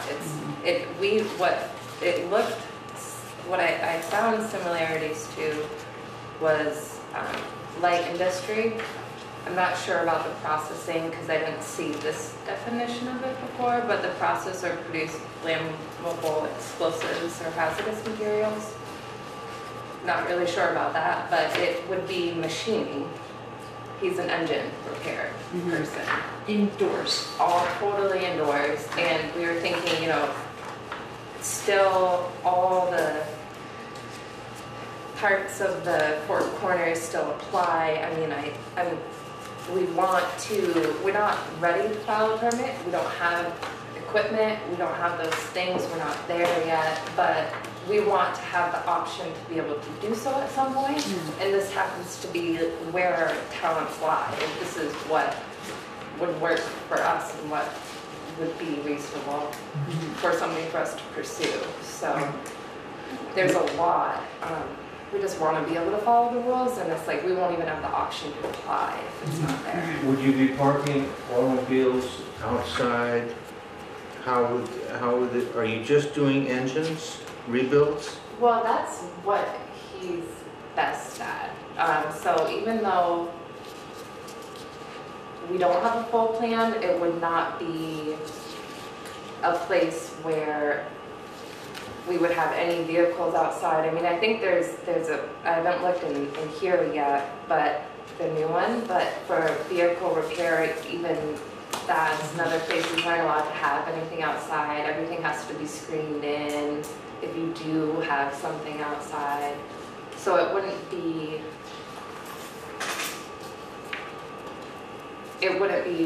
people, we wouldn't sell vehicles there. I mean, there's a lot of things that we wouldn't want to be able, that we wouldn't want to be allowed to do because that wouldn't fit with us. It would be engine work for sure. And that being one person, no employees. I mean, this isn't that sort of a business where we would hire people. It would just be one person. So when I originally started thinking about all of this, I was like, oh, it's a home business. But then that's specifically excluded.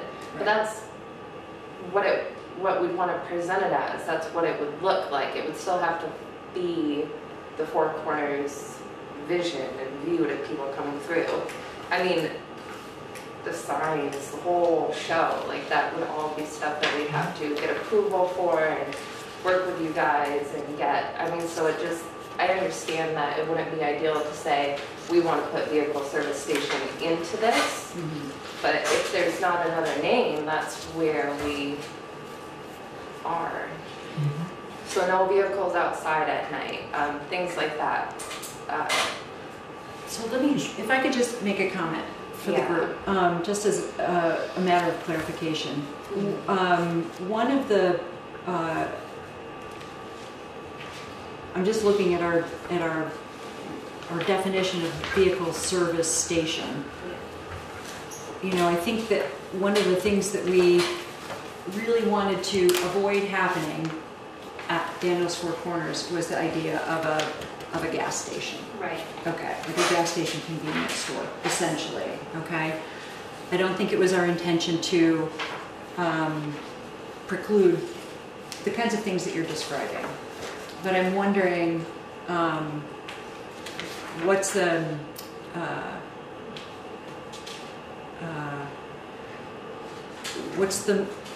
middle ground?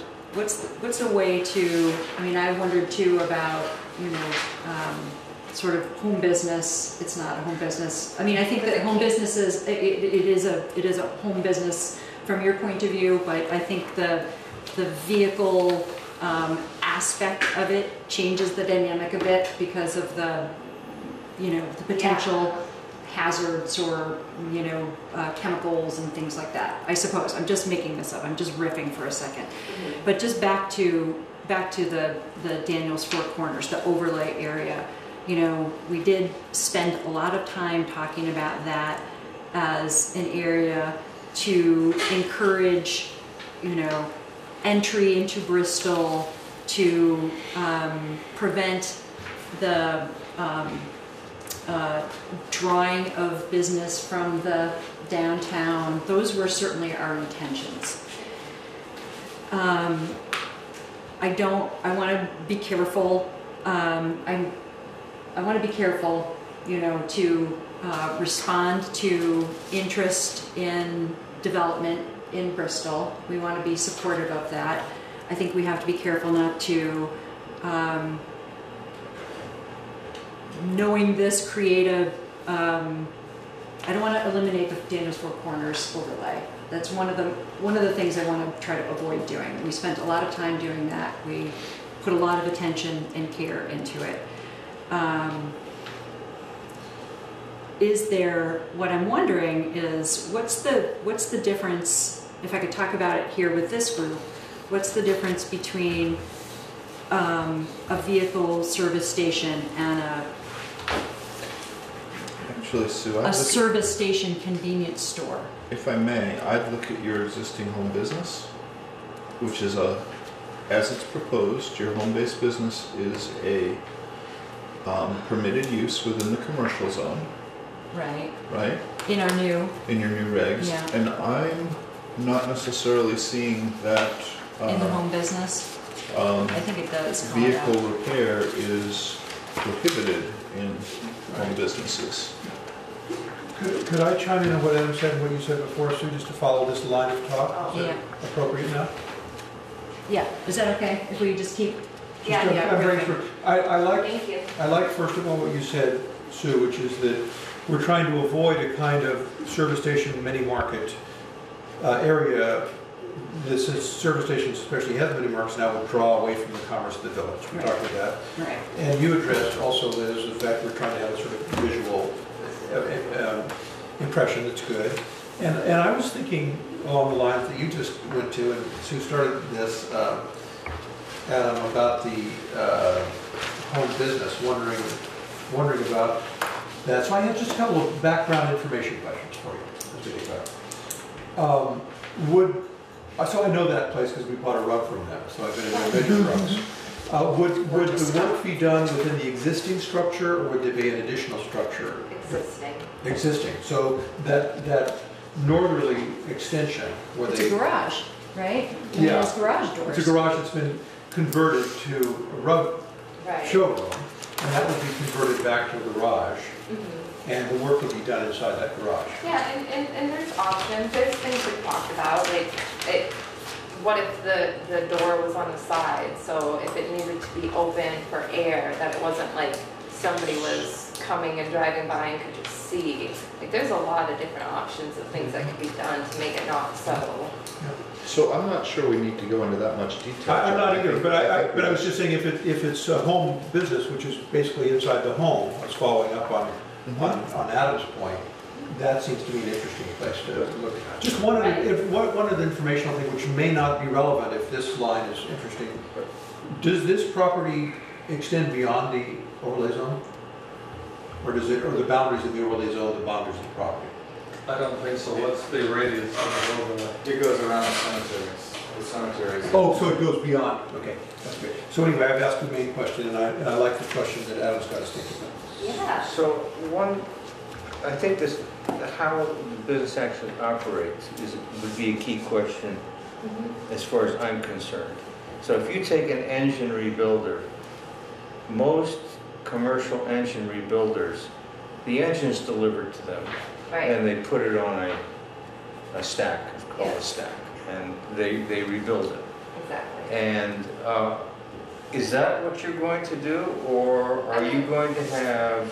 That would be ideal. Yes, that is ideal, because there would be no evidence of Anything. anything. And you wouldn't have to deal with the cars. Because there's Exactly. already so much that you have to do to deal with oil and all of these other things, which we were aware of before we lived here. And I'm excited that home business doesn't, because I was looking at the old book, and it was not something that was written there.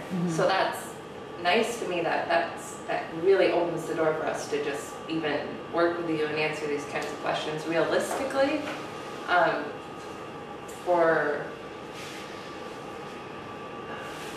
He'd still work full time and just do something on the side here or there. But if it turned into a whole business, yes, there would be a car. I There think would be so, an yes. actual See, vehicle. that to me And so it would is have to. is a problem. I think it can. Because the to answer, have they live 2 or there. 3 cars, Well, it wouldn't see, we'd have to limit it, because if we couldn't fit it inside at night, what could we do? but that's a great question. And so You know, if he- I don't have an answer to that. Well, it's good because he's literally only one person. So if you think about it, a car repair shop has multiple people. So you can have someone doing the tires and somebody doing some of that. When you only have one person, you can't really take on more than one car at a time anyway. So we're limited just in that aspect. And I feel like if he hired an employee, it would push us into a different level. It's still home business. But with a home-based business, you get You to a have couple two. employees. So potentially, he just doesn't, he likes to work alone. Well, But still, but yeah, that's the thing. So But it would be a business, it would be for profit, it would be, you would Yeah. charge for the kind of work. yeah, and so it would have to fit inside, so that would limit what we could have or schedule there. One car As a coming in. home-based business, Yep, and as then opposed to a actual vehicle service station. station. Yes, so Right. that would be something that would be key for us to follow through on. Not having, because we don't want a junkyard either. Right. You know, like that, I don't like that. Actually, I did, so we wouldn't want, if we could fall under that home business category, The new that home would be, business. yeah, the new home business. Have you, that- Right, which have you didn't read, exist have you read this before. section 52, section 606? I am, That's the governing language, so it's interesting. so, where was that? Page, it starts on page 52. 52. I haven't, because all I had looked at before was The a current couple Yeah, pieces. so just saying, this is interesting, it's going along the lines of our conversation. You Good. might look at this, and Bill Brown's. Oh, yeah, parking space. See, yeah. questions are interesting too, because if you, it has certain things that aren't possible, but it has a lot of things that are allowed. You know, so Yeah, I think there's a possibility, especially if there, I'm just thinking out loud too, this is just new thinking for me. If there were a primary work on rebuilding engines by a resident in the house, which was undercover, I'm not seeing, it says at the very end, no junkyard machinery, wrecking yards, no manufacturing or refining of petroleum gas. But I don't see anything that cuts against the current direction of our thinking here, myself. I just offered that thought. That's a lot better than I thought. It's a tricky piece. Right, Okay. absolutely. I mean, Sue, she's got it. I mean, this is our entranceway into Bristol. Right, and I can see how much That's the time key. and So, care. and we would not have put an overlay district on that unless we felt it was crucially important to maintain that kind of pastoral, look. Yep. And at present, you've got a house that's been there a long time. Right. And the question is, how much external change would be necessary in the house? If the garage reverted to a garage from having a rug showroom, we're just thinking it through, I don't see much change. But just the fact that we'd be able to come to you and have that discussion with you is what I was looking for at this point. It was just that we'd even be able to talk about that and say, and answer all of these questions and deal with these things, because we're not prepared to file a permit at this No. point. Right, and we're moving forward. Yeah. Right. You know, so I I was just I worried. can't hold this up. but Right, Just yeah. having this conversation with you is an interesting test of, The law. you know, what I think we intended to do, which was to make it possible for more development, make it possible within reason for more home business, and making a distinction between home business and home occupation, which doesn't exist in our current regs. I mean, I want to be careful not to, There's a lot of work yet to be done. well, before it happens. you are our friend, and I don't want this, I wouldn't want anything to reflect poorly on our relationship with Bill. And I also want to be sensitive to not responding just because you No. are Bill, right? But I think there is a reasonable, I think we're giving you reasonable advice about this without being misleading and without taking Daniel's Four Corners off the table. Exactly. No, the first thing you said, Sue, that we're trying to maintain, we don't want to go to the service station mini mart thing. The first thing you said, Liz, which was you understand the exterior dimensions, and then Adam's point about the home business, that gave us a way to think. You should know home businesses are a permitted use. Yeah, I didn't realize. It's a permitted use. So the question is to find a way to think about what you want to do that does not require any change for the overlay district. Right. I think this is an interesting way to think about it. Yeah.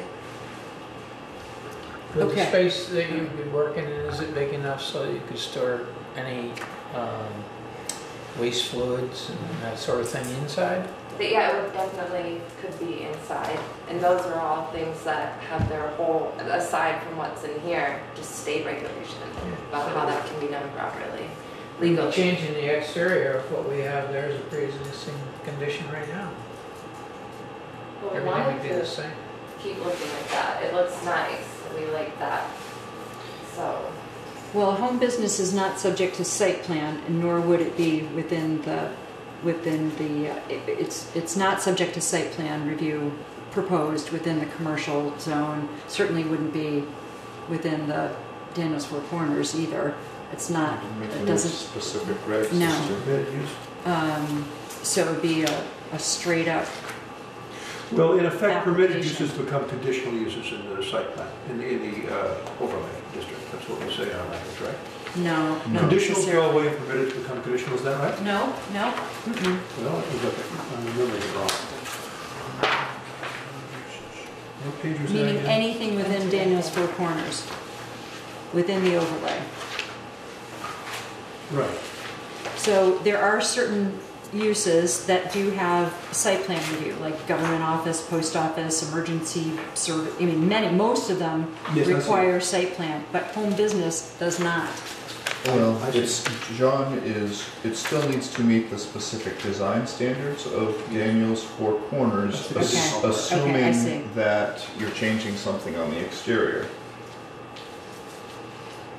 That put- So all development in Daniel's Four Corners overlay district shall be designed to attract people to Bristol's village and shall meet the following design standards. These design standards shall become part of the site plan review performed by the planning commission for all development proposed within the overlay district.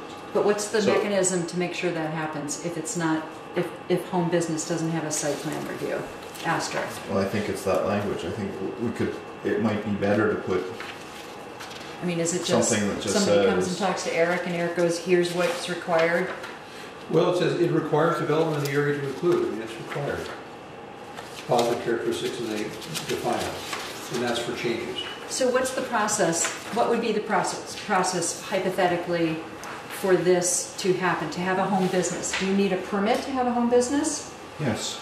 Yes, okay, and so it would be incumbent on Eric alone for home businesses. Anything without an asterisk within permitted uses Right. would go solely to Eric. Except that in the Daniels Four Corner, you know, Yeah, it's the only thing in permitted uses other than a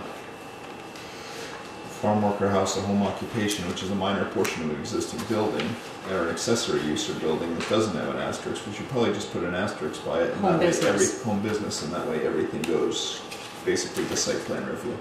and then Eric doesn't have to carry the burden. It's a really good Yeah. recommendation.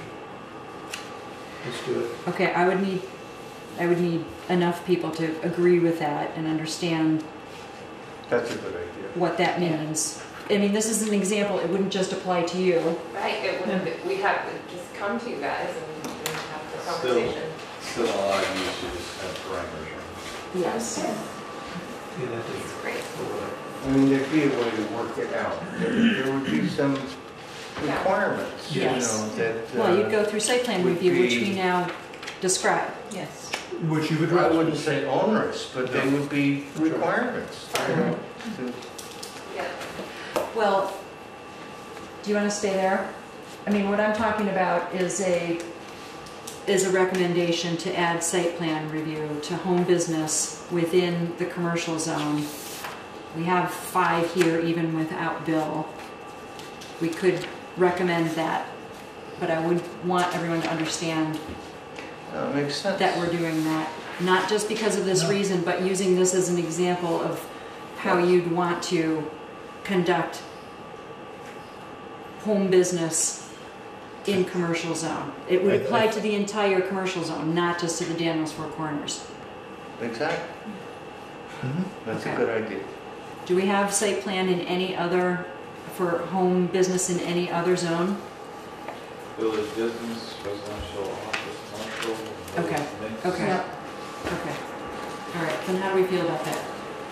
Good. I think that's a Okay, good yes, idea. yes. Okay, Adam, we're gonna make that, It's home business. we're gonna add site plan review to home business within commercial. Actually, it has site plan requirements on every other district that it's in. Oh, Okay. really? Yeah. Interesting. Well, all the better. Okay. Where it's an allowed. Democracy in action. Okay. That does not constitute an approval, but I think, Right, no, we're far Okay. from that. Where at Okay. least we could Okay. come and all right, bring it to you. Yeah. so it You were a would be, good test case. so it would be home business within commercial. Home business within commercial, we have this permitted, but we would go to SP Exactly. on this chart and within this document. Okay, Adam? Yes. Okay, so we have 5, okay, all right, I think Good that's discussion. enough to go. All right, we have 15 minutes. That one yours? No, this one's. Where's mine? Okay, Bill, you want to come back? I will. Okay, thank you. Did you Thank you use for yours bringing now? it up. I thought I brought extra copies of the. Of yours? No, of this. No, I only have the one from yesterday, or from You had Friday. it in the other one. This one? That's Yes. all right. This came in what you, Yes, Yeah. so it's anything you printed up. yes, yes, and this has, my only change, I only had one change, which was to eliminate an Were asterisk, you just Right. looking for but one? now we just changed home business to. within commercial to SP, Yep. and we made it on that document. Okay, I thought this Okay. was good. Okay? Yep. All right, so what I need, what I would like is, when we're ready, That would be a home business. barring any other It's currently permitted. substantive, We're going to go into SP. Got it. Okay. Thank you. okay? Adam's gonna update all of this. All right, let's talk about what this is gonna look like. But first, what I want to, yes, okay. I want to talk about procedure here, so that we, Well, are we done with I think we're done. everybody's substantive comments? Yes, we are. Great. Okay. All right. All right, so here's the plan, right? Which is you still have some changes to make based on Tonight's typos or conversation. inputs and tonight's conversation. Mhm. You are going to get a new version of the whole thing to us again. How soon? Within the next couple of days. Okay, within the next It- couple of days. So, can everybody give me the typos that they found tonight? Can they give me a copy of it? Not my page. This is the only thing you missed. So by the end of the week, so by Okay. Friday. Okay, so what I'm going to ask of this group is a provisional approval that we are on the right track to have a final document. We're not going to meet again before the deadline for Eric to enter the warning to the Addison Independent. Right. So he essentially, I need him to do that without the final version that we'll offer to the public. Well, at this point, all the correct, we've taken care of everything substantive, and the only thing I'm gonna be doing is basically proofing and correcting Yes, I typos, agree. and putting in a table of I contents, agree. it's So I'm formatted. essentially asking you to trust Adam and me and Eric to continue to look at any typographical changes or updates that need to be made to this document, knowing that Eric is going to call for a warning, and a final version has to be available to the public by Monday, September 19th, which is 15 days before the public hearing. Right, Okay. So essentially we have between now and then, but I'd like it much sooner. okay. Okay. So knowing that we have, what I'm asking for is provisional approval of this document as it is, knowing that there are some typos still to be corrected and input from tonight's meeting to be made, but knowing that, can we approve this document in order to go to hearing? forward to the hearing. Someone say so moved. So moved. Second. Okay. Any discussion on that? Hearing none, all those in favor say aye. Aye. Okay, any opposed? Good. Okay, Sue's feeling good. you have no idea. Good work. Yeah, Okay. okay. So we have a meeting on the 19th. Let me think about what we'll do there. I don't think we'll need you. You can have another proofreader if you want one. Yes, we want to read it again when it comes from Adam. So we should meet, if only to talk about strategy. I'm looking not at you, but Well, at the group. one of the things that you need to do is develop basically an outline or Yes. a report Yes, for your public hearing. yes. So what I'd In suggest, time for the public hearing?